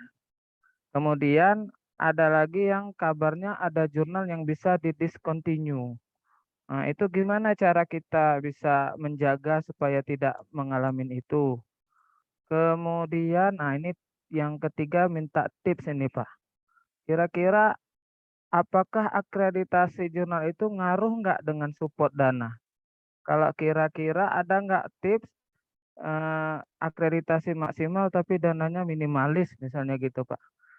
Mungkin itu aja Pak. Terima kasih. Wassalamualaikum warahmatullahi wabarakatuh. Waalaikumsalam warahmatullahi wabarakatuh. Baik Pak Andri, apa mau dijawab langsung atau kita buka sesi yang kedua pertanyaannya? Boleh sekalian Bu, biar nggak lupa. Jadi terima kasih Pak Anzaikan. Jadi terkait dengan discontinue itu ya karena publication concern ya. Artinya kalau kita mengirimkan artikel ke sebuah jurnal internasional itu dilihat dulu jurnalnya itu terbitnya seperti apa.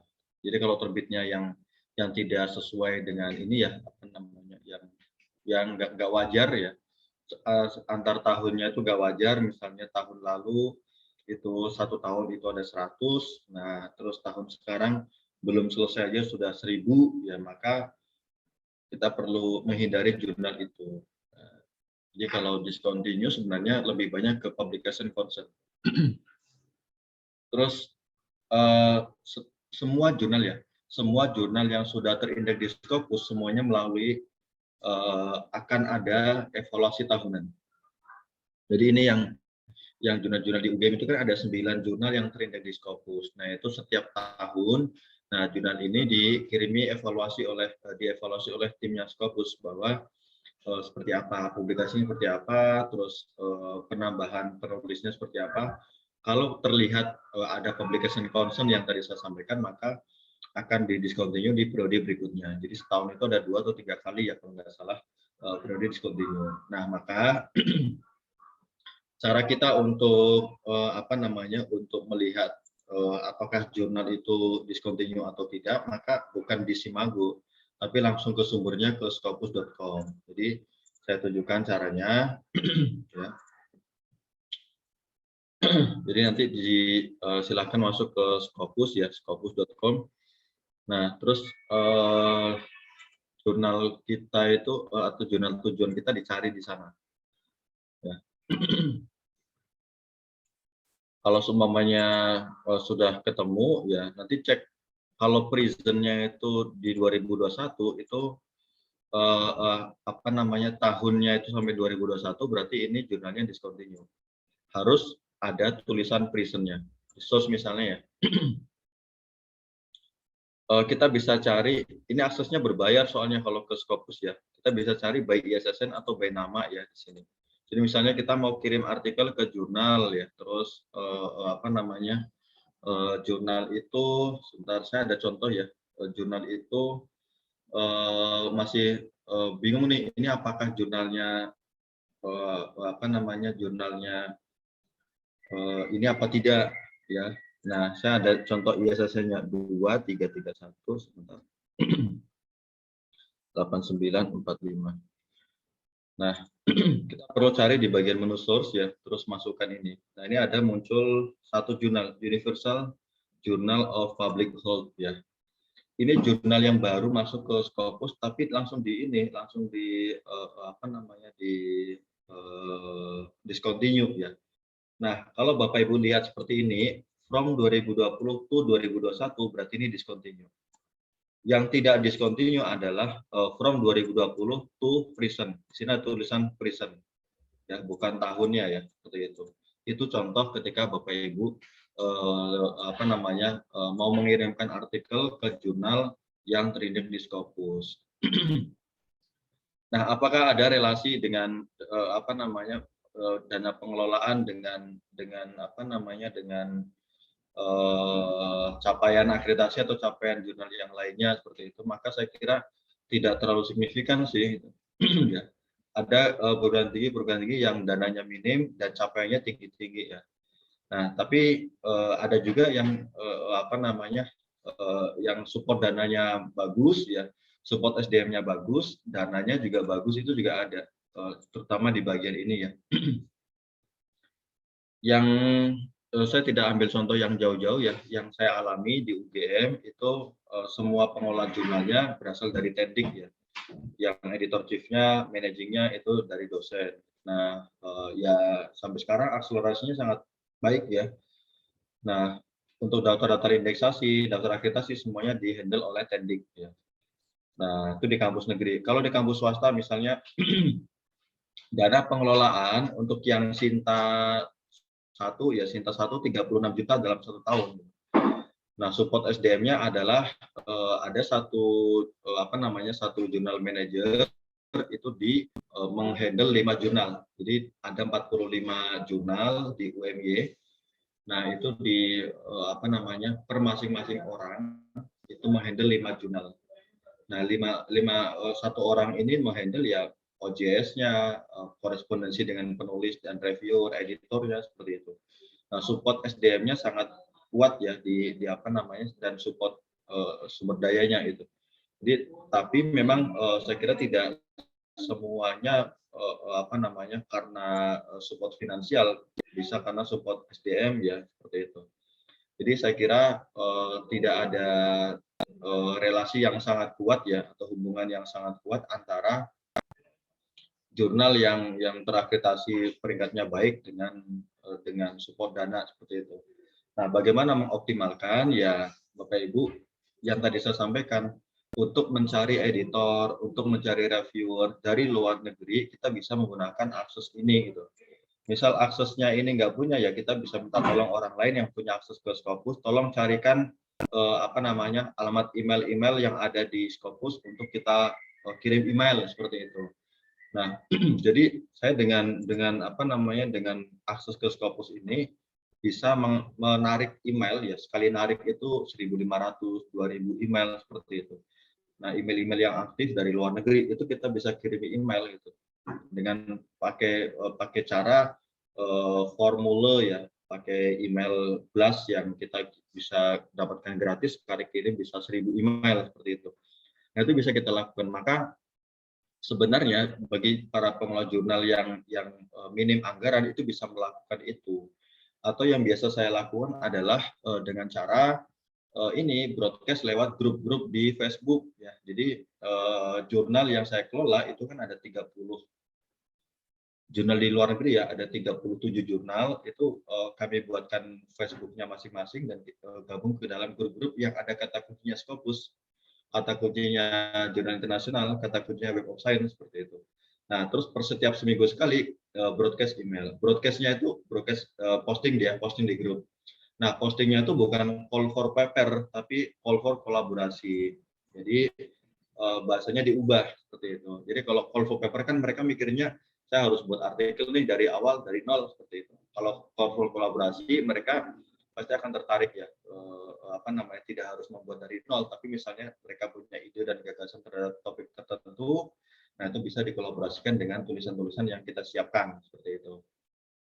Nah, itulah yang menjadikan kenapa ada jurnal-jurnal di Indonesia itu authornya banyak banget dari luar negeri, itu kebanyakan memang call for kolaborasi ya, kolaborasi dengan para scholar yang ada di luar negeri ya, dengan kirim email. Jadi mereka itu familiar dengan email, kecuali di Indonesia itu familiarnya dengan WA.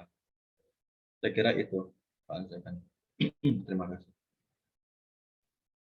Terima kasih Pak Andri Kesmawan. Terima kasih Pak.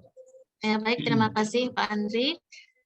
Oke, pertanyaan selanjutnya ada dari Bapak Erli Ridho Kismawadi. Kepada Bapak Erli kami persilahkan.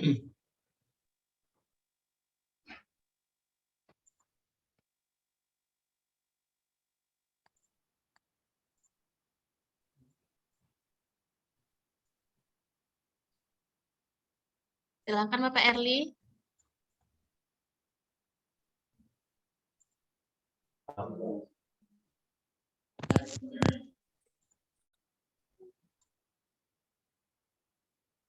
Atau ada yang lain mungkin sambil menunggu Pak Erli? Oke, Bapak Tajul Ula. Halo Pak Erli. Bisa dengar suara saya, Bu? Ya, sudah dengar. Oke, silakan Pak Erli. Baik, terima kasih atas kesempatannya. Yang terhormat Bapak Andri serta Bapak dan Ibu sekalian. Mungkin Pak Andri, mohon maaf ini saya nggak bisa hidupkan kamera. Ada satu pertanyaan dari saya yang ingin saya tanyakan berkaitan dengan publisher. Saya ada melihat satu tulisan, satu jurnal, yang jurnal ini diklaim oleh sebuah perguruan tinggi itu punya mereka. Cuman ketika kita cek di Scopus, itu publishernya itu Emerald. Dan satu lagi, contohnya misalkan punya Unsia, mereka publishernya ya kampus mereka. Mungkin yang saya tanyakan, apakah ada perbedaan yang signifikan berkaitan cara pengelolaan dan anggaran yang harus dikeluarkan ketika jurnal itu dikelola oleh publisher besar seperti Emerald ataupun dikelola oleh perguruan tinggi? Apa ada hal-hal khusus yang mungkin perlu kita ketahui, misalkan IAIN Langsa nih biar lebih mudah atau lebih terencana atau lebih terstruktur, kita buat aja jurnal Scopus yang diterbitkan oleh Emerald, atau ya udah nggak usah dengan Emerald, kita publikasikan atas nama IAIN Langsa aja. Mungkin ada nggak perbedaan yang signifikan, Bapak? Terima kasih. Terima kasih Pak Rido. Jadi sama halnya ini dengan ya beberapa tahun yang lalu ya, 2017 itu ada yang menyampaikan bahwa kalau publishernya itu kita nebeng atau website jurnal kita itu dengan Elsevier, maka akan bisa terindeks ke Scopus. Padahal itu enggak. Dengan OJS yang gratis kita bisa terindeks ke Scopus. Artinya apa? Artinya bukan soal rumahnya, tapi soal substansinya. Nah, kalau terkait dengan kalau kita ke Emerald gimana? Apakah bisa ini? Ya mungkin ada beberapa keuntungan-keuntungan yang lain. Misalnya mereka di Emerald itu menyajikan training-training tertentu ya terkait dengan pengelolaan jurnal, pengelolaan substansi artikel ya, terus bagaimana workflow di sistemnya Emerald seperti itu. Tapi kalau untuk terindeks ke Scopus itu juga tidak ada jaminan khusus gitu. Artinya beberapa hal mungkin kita untung ya dengan cara menggandeng Emerald untuk menerbitkan jurnal yang kita miliki. Nah, kalau publishernya Emerald ya sama aja. Emerald itu punya sebagai publisher jurnalnya mereka yang lola kita. Nah, itu kan sama saja kita pekerjanya Emerald seperti itu. Maka saya sangat yakin jurnal-jurnal di IAIN Langsa ini bisa masuk ke Scopus, tapi memang harus fokus. Gitu. Terus diprioritaskan kira-kira jurnal mana yang mau diproyeksikan ke Scopus. Gitu. Nah, sama halnya seperti ada satu jurnal bidang hukum yang ada di IAIN Padang Sidempuan. Itu yang baru-baru kemarin itu kan masuk ke Scopus, tapi memang pengelolanya, terus tim-tim yang mensupportnya itu sangat support sekali gitu, sehingga geraknya bisa kencang gitu. Nah, tinggal nanti di IAIN Langsa, jurnal yang unik, misalnya jurnal bidang hukum nih sekarang yang lagi tren yang masuk ke Scopus, maka itu di-push itu, dikasih dana. Nanti kalau sudah masuk ke Scopus baru cari dana seperti itu.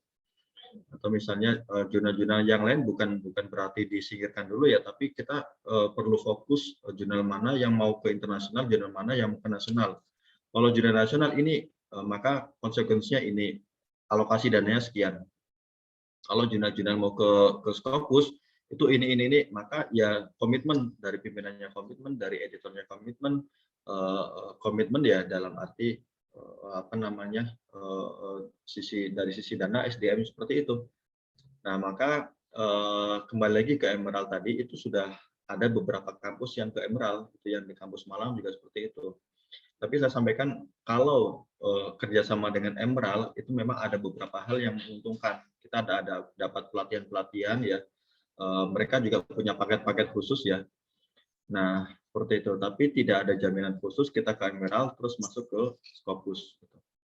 Sama halnya dulu di jurnal ada jurnal di Indonesia itu yang bayar 500 juta setahun. Itu publishernya ke Elsevier. Nah, setiap tahun bakar duit itu ke 500 juta ke mereka, tapi jurnalnya tidak masuk ke Scopus. Giliran sudah nggak ke hosting ke sana, pakai OJS biasa masuk ke Scopus. Nah, saya kira demikian, Pak Ridho.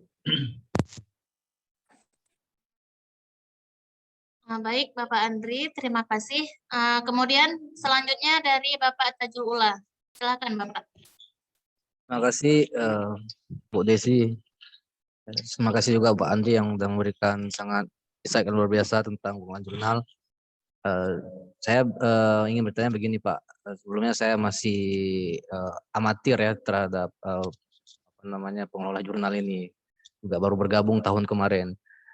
Saya melihat dari pemaparan pemateri sebelumnya seperti Pak Yoga menyatakan bahwa jurnal yang sifatnya itu terkhusus, kebetulan saya juga pengelola jurnal investasi Islam, itu mengkhususkan diri, kami mengkhususkan diri itu berkaitan dengan penelitian yang tentang investasi.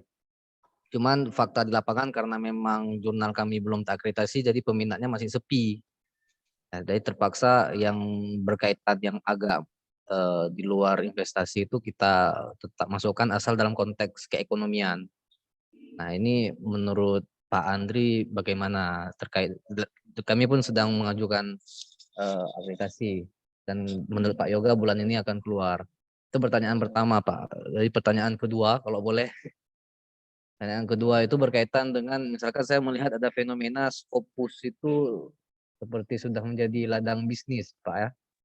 Karena saya melihat begini, ada beberapa teman termasuk senior-senior saya di kampus lain, justru ketika diajukan ke Sinta 2 nggak lewat, tapi ketika diajukan Scopus malah lewat. Dan saya tanya juga, apa kuncinya? Ya, important is money kan itu. Saya melihat ada fenomena itu Scopus, tapi dengan uang bisa tembus dengan kualitas artikel yang setingkat 2 aja nggak lewat kan gitu. Saya juga saya ingin bertanya apakah bolehkah suatu artikel itu mengutip dana. Kebetulan pun di Indonesia kan termasuk di kami fenomenanya pun jurnal kita kan sedikit sekali anggarannya. Begitu Pak. Terima kasih. Ya, terima kasih Pak Tajul. Jadi yang pertama itu terkait dengan ini ya, spesifikasi topik ya, jurnal. Itu konsekuensi Pak. Jadi kalau semuanya Bapak memilih jalan untuk jurnal yang Bapak kelola adalah spesifik, maka artikelnya susah. Nah, oleh karena itu Bapak jangan mengandalkan dari luar Pak. Bapak membuat artikel ya dengan spesifik, misalnya Bapak ini fokusnya ke investasi Islam. Di investasi Islam ini kan ada topik-topik tertentu yang itu bisa dibuat artikel, misalnya dalam satu terbitan kan 5 ya. Nah, terus editornya diajak nih untuk menyusun artikel itu, sehingga kalau bahasa saya itu science tree ya, pohon ilmu pengetahuan gitu. Jadi investasi Islam itu basisnya, fondasinya apa, coba cabang-cabangnya apa, nah itu dibuat artikel. Kalau Bapak mengandalkan artikel dari luar juga iso, apalagi belum terakreditasi Pak. Nah, penulis-penulis dari Indonesia itu melihatnya ini jurnalnya sudah sinta atau belum, kalau belum lewat. Kalau sudah, nah itu mohon-mohon itu. Berapapun mau dibayar, nah seperti itu. Maka saran saya memang, saya sampaikan fakta ya, jurnal di UMY itu yang ekonomi keislaman itu diembargo oleh Scopus itu hanya 1 tahun. Jurnal ekonomi pembangunan 2 tahun. Jurnal ekonomi yang umum itu 3 tahun. Artinya yang ekonomi Islam ini punya daya tarik tersendiri bagi CSAB Scopus, Pak. Jadi kalau misal Bapak fokus ke investasi Islam, nah itu fokus di situ. Ya benar-benar disusun artikel-artikel yang berkaitan dengan investasi Islam. Gitu. Misalnya investasi Islam ada sub-sub apa, ada materi-materi soal apa di bagian itu ya, itu dituliskan judul, abstraknya apa, udah nanti baru di bareng-bareng editor untuk menulis substansinya seperti itu. Kalau sudah jadi full text-nya, itu tawarkan kolaborasi dengan penulis di luar negeri. Nah, itu caranya seperti itu, Pak. Nah, itu tidak menyalahi tidak menyalahi ketentuan. Bapak dan tim editor punya ide, ya di awal-awal memang tim editor ini harus berjuang, Pak. Ya, tidak bisa dibanding-bandingkan dengan jurnal yang sudah terakreditasi gitu. Kalau yang sudah terakreditasi, mereka tinggal goyang-goyang kaki, ya artikelnya udah datang gitu. Tinggal sortir ini mana yang bagus, mana yang tidak, nah seperti itu. Tapi kalau jurnal yang belum terakreditasi itu butuh effort yang tinggi gitu ya. Nah, jadi Bapak menyusun judul-judul artikelnya apa, menyusun abstraknya apa. Setelah itu Bapak menyusun ini full text-nya. Full text-nya kan 10 halaman, 15 halaman seperti itu. Kalau sudah jadi bahannya sudah ada, ya barangnya sudah ada, maka Bapak bisa call kolaborasi, sampaikan ke luar negeri, penulis-penulis di sana yang fokus ke dalam investasi Islam misalnya seperti itu. Itu kalau memang tertarik mereka pasti akan mau kolaborasi, Pak. Nah, seperti itu. Itu yang pertama. Terus yang kedua, tiap-tiap jurnal itu polosnya beda-beda ya. Tidak hanya jurnal yang Sinta 2, yang Scopus, atau bahkan jurnal yang tidak terakreditasi juga beda-beda policy ya. Memang kalau Sinta 2 ada yang tidak tembus, terus Scopus tembus, ya bisa jadi pengelola yang di Scopus itu tidak seketat dengan Sinta 2. Artinya derajatnya itu tinggian Sinta 2 dibanding jurnal yang teknik Scopus seperti itu. Nah, tapi memang beda-beda policy. Jangan-jangan jurnal yang teknik Scopus itu memang ada fast track review, sementara jurnal yang Sinta 2 itu nggak ada. Atau jangan-jangan yang jurnal yang Sinta 2 ini kuotanya hanya 5 artikel, sementara jurnal yang teknik Scopus itu ada 100 artikel, gitu. Sehingga mereka justru mencari artikel, gitu, sehingga bayar mahal pun mau seperti itu. Nah, maka saya tekankan bahwa fenomena seperti itu, ya itu memang nggak bisa dibanding-banding kayak lagu yang viral itu. Jadi Sinta 2 ini kok sulit itu, yang Scopus ini kok mudah, yang penting punya duit, nggak seperti itu juga. Kadang ada yang belum Sinta ini juga sulit juga gitu. Karena apa? Karena mereka targetnya mau ke Scopus. Nah, jurnal yang ada di UMY itu kemarin 1,5 tahun, Pak. 1,5 tahun daftar ke Scopus langsung lolos. Setelah lolos Scopus, nah daftar akreditasi langsung Sinta 1. Artinya jurnal Bapak Ibu yang saat ini baru dibangun ya, atau misalnya baru bangun tidur, itu bisa diproyeksikan ke sana. Kalau ke Scopus itu kan 3 isu ya, tadi sudah diperlihatkan oleh Pak Yoga ya, 3 isu yang disampaikan ke Scopus, atau misalnya 1 isu 9 artikel seperti itu. Nah itu silakan dipersiapkan aja. Beda kalau maju akreditasi itu 2 tahun terakhir itu yang dinilai. Kalau maju ke Scopus itu enggak. Beberapa itu ya 3 isu masing-masing 3 artikel seperti itu. Jurnal mengutip dana ya boleh-boleh saja. Kembali lagi ini ke policy. Jadi jurnal yang Bapak Ibu kelola itu milik Bapak Ibu sekalian. Tidak perlu membanding-bandingkan dengan jurnal yang lain. Oh itu jurnal yang lain itu kok bisa bayar, jurnal ini kok nggak bisa gitu. Nah itu terkait dengan status perguruan tingginya itu. Misalnya kalau Satker ini nggak boleh nih narik duit, nanti ada temuan, nah itu repot juga.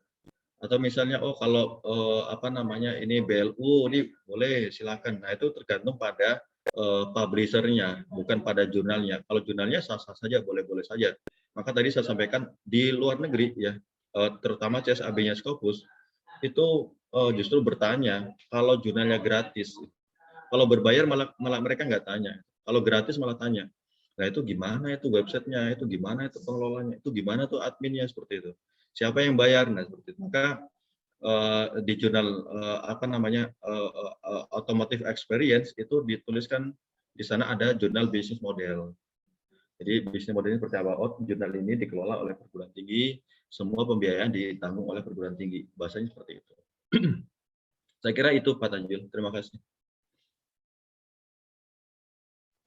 Terima kasih Pak Andri. Oke, saya tertarik tadi masalah jurnal berbayar Pak Andri ya. Jadi kira-kira itu Sinta berapa yang pantas untuk berbayar? Apakah Sinta 6, Sinta 5 itu pantas untuk kita ambil bayaran dari penulis? Itu gimana Pak Andri? Ya, ini jurnal-jurnal dari PTKI atau PTKIN ini agak ini ya, apa namanya, agak malu-malu mau narik duit ya kepada penulis. Itu di luar sana itu gila-gilaan ya. Jadi jurnal Sinta 6 aja sudah ada yang 2 juta, 2.500.000 itu. Nah, sementara jurnal yang sudah Sinta 3 ini malu-malu 300.000 aja masih ini, aduh. Nah, tapi yang jelas untuk ngutip duit ya atau narik dana ke penulis itu sebenarnya semua diatur oleh ini ya, apa namanya, diatur oleh perguruan tingginya masing-masing atau diatur oleh masing-masing pengelola jurnal. Jadi misalnya nggak ada standar khusus Sinta 3 ini harus 500, Sinta 4 ini 300, nggak ada. Nah itu semuanya itu tergantung pada para pengelola jurnalnya. Bahkan ya saya dapat informasi kemarin waktu saya ke Papua itu di Universitas Cendrawasih menyampaikan bahwa penghasilan nomor 2 tertinggi UNES selain UKT adalah jurnal. 35% dari jurnal. Di UNES, kalau Bapak Ibu buka Universitas Negeri Semarang, itu jurnalnya kalau lihat di Garuda itu ada 136 atau 100 berapa. Yang terakreditasi ada 120.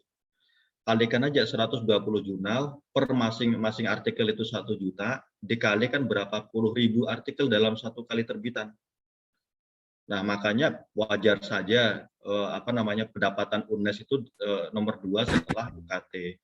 Nah, mereka terang-terangan langsung di ini apa namanya langsung dibuat ketentuan dari pimpinannya bahwa semua naskah yang masuk ke jurnal ini kalau Sinta sekian, Sinta 2 sekian, Sinta 1 sekian, Sinta 3 sekian seperti itu.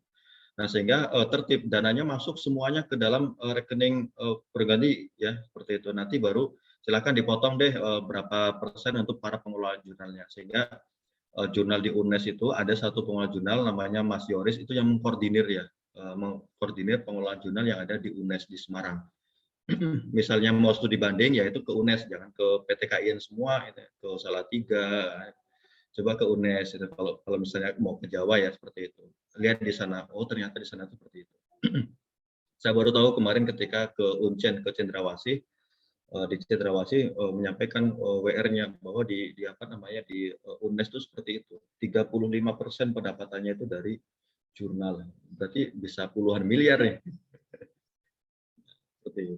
Saya kira itu. Terima kasih Bu Desi. Ya, baik, terima kasih Bapak. Sepertinya sangat menarik diskusi kita hari ini ya Pak ya. Di sini ada 2 dosen lagi yang ingin bertanya. Saya persilahkan kepada Bapak Anis Kurlilah. Kepada Bapak Anis, kami silakan. Bismillahirrahmanirrahim. Assalamualaikum warahmatullahi wabarakatuh. Waalaikumsalam warahmatullahi wabarakatuh. Terima kasih waktunya. Sebelumnya Pak, seperti Pak Tajul tadi, saya newbie, jadi newbie dari Pak Tajul lagi.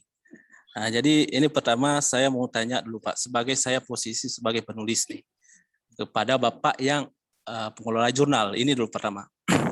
Pertama, isu di kawan-kawan yang saya rasa sekarang adalah ketika ingin mensubmit paper itu ketika ada kolaborasi dengan orang luar, itu akan lebih mudah untuk tembus. Oh, itu tulisannya nomor 2, kualitasnya nomor 2 itu terserah. Nah, jadi ini bagaimana komentar Bapak? Karena ini nanti akan terkait ke pertanyaan nomor 2 saya. Itu adalah siapa saja penulis luar ini yang layak menjadi, maksudnya penunjang akreditasi. Apakah kawan-kawan kita yang kuliah di luar negeri mengatasnamakan afiliasi universitas beliau di UK misalnya atau di Australia, itu termasuk dihitung itu? Atau memang harus orang luar, namanya nama Arab, dia kuliah di Indonesia, boleh enggak? Nah, itu bagaimana Pak? Terima kasih. Ya, terima kasih Pak Andis. Jadi yang pertama itu sebenarnya tidak ada ya. Jadi itu hanya untuk kepentingan akreditasi saja. Di belakang kosong loh. Untuk kepentingan akreditasi saja Pak sebenarnya. Jadi untuk kepentingan akreditasi para penulis di jurnal itu, kalau ada penulis yang dari luar negeri itu poinnya sekian. Rata-rata per tahun itu ada 4 ya. Nah, itu poinnya tadi sebutkan ada 8.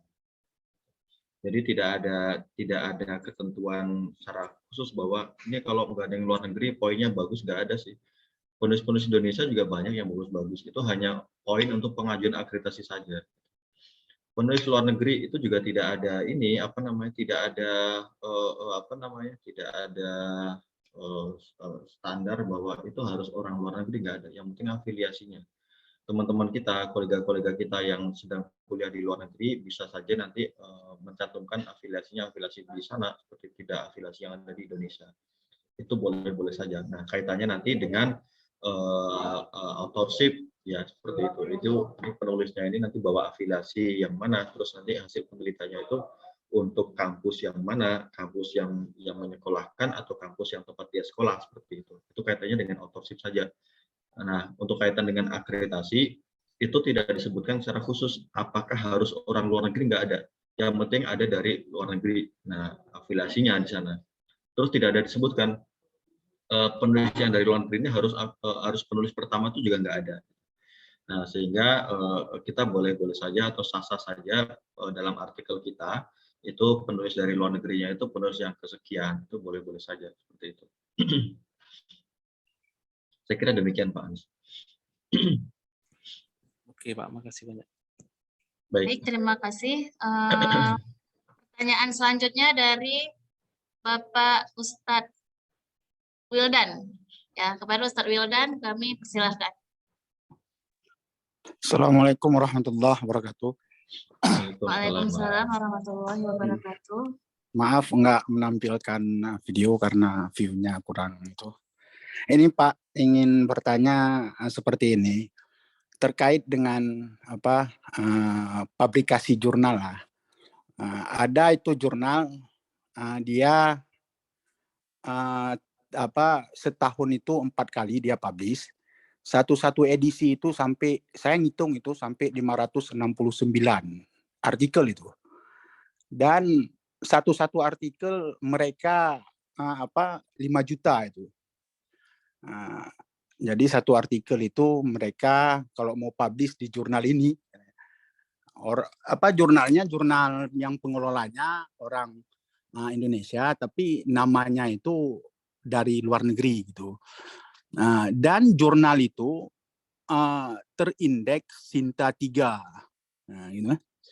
Jadi dengan jumlah artikel yang banyak, dengan 1 tahun 4 kali mereka publish itu, itu kan ya banyak sekali lah, melebihi dengan ketentuan yang ada, mungkin sampai 569 artikel. Dan orang tahu semua bahwa sekali publish artikel di situ dimintai uang sampai 5 juta, 3 juta seperti itu.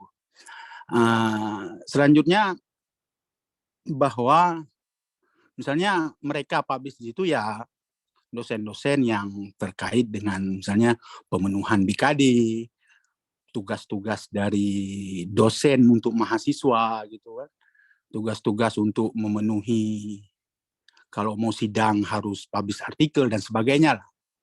Jadi dari pihak jurnal ini untuk menanggapi jurnal-jurnal seperti itu gitu kan, apa nggak ada sanksi ataupun nggak ada ketentuan untuk di blacklist lah.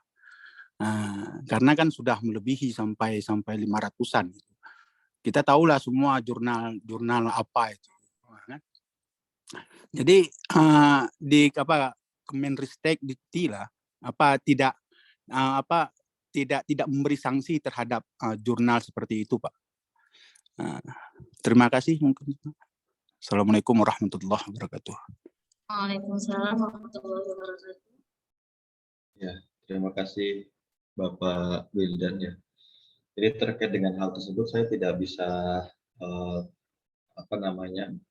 terlalu menanggapi ya, karena itu bukan kewenangan saya, dan saya kira itu fenomena seperti ini juga sudah lama ya saya lihat, dan saya juga tidak bisa berbuat apa-apa ya ketika misalnya kita melaporkan ke atau membuat announcement nggak boleh nih ke sana ya, nanti ada kita disomasi gitu. Terus nanti ada perbuatan suruh apalah segala macam.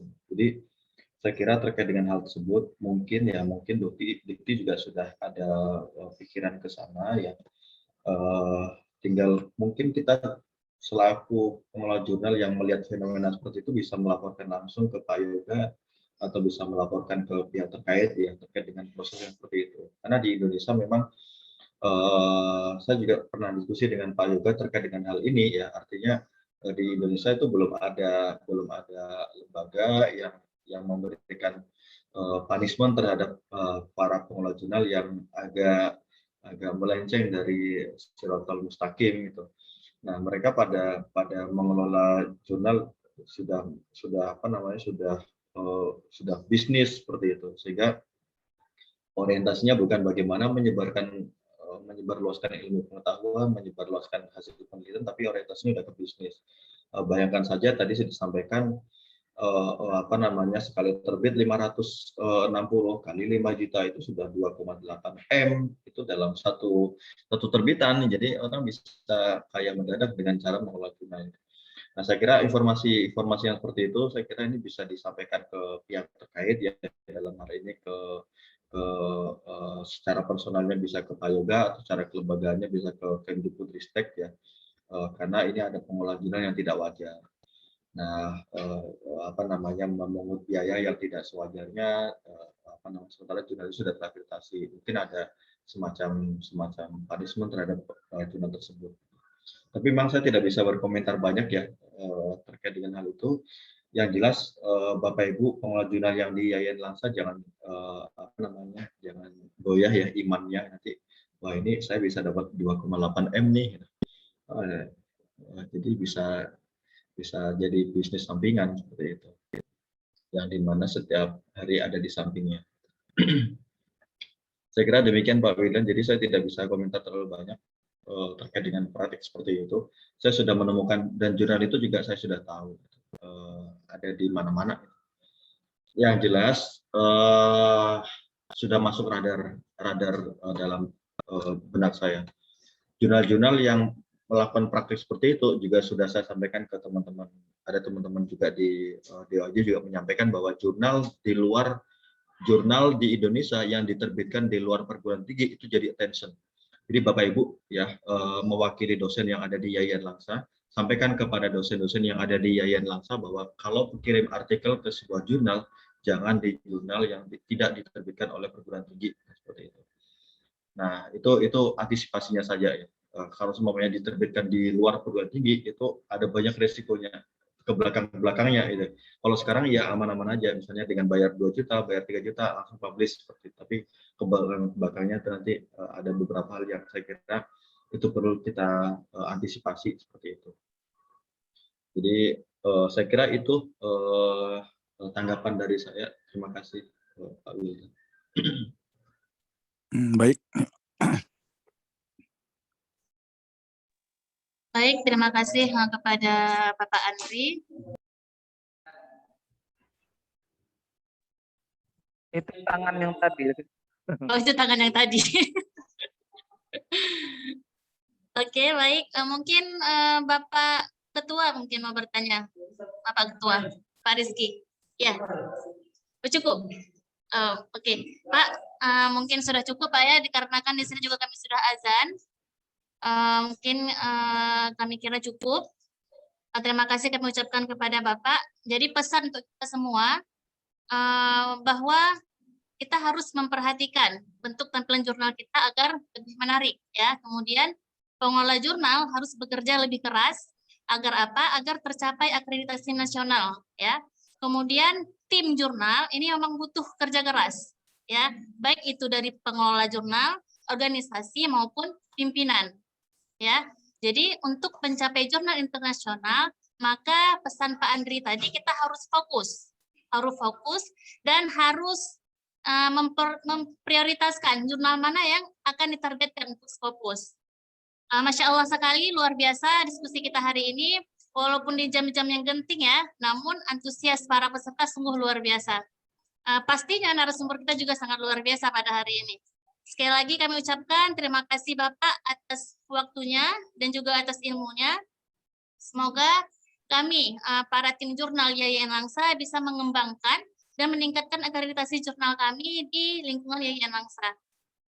Sekali lagi kami ucapkan banyak terima kasih kepada Bapak atas waktunya dan ilmu yang sangat luar biasa. Dan ini sangat bermanfaat sekali Pak bagi kami. Dan kami di sini juga banyak yang baru-baru. Ini sangat bermanfaat sekali bagi kami dalam pengelolaan jurnal Yayan Langsa. Oke, saya tutup dengan pantun, boleh Pak? Saya nggak mau kalah dari Pak Tajul tadi.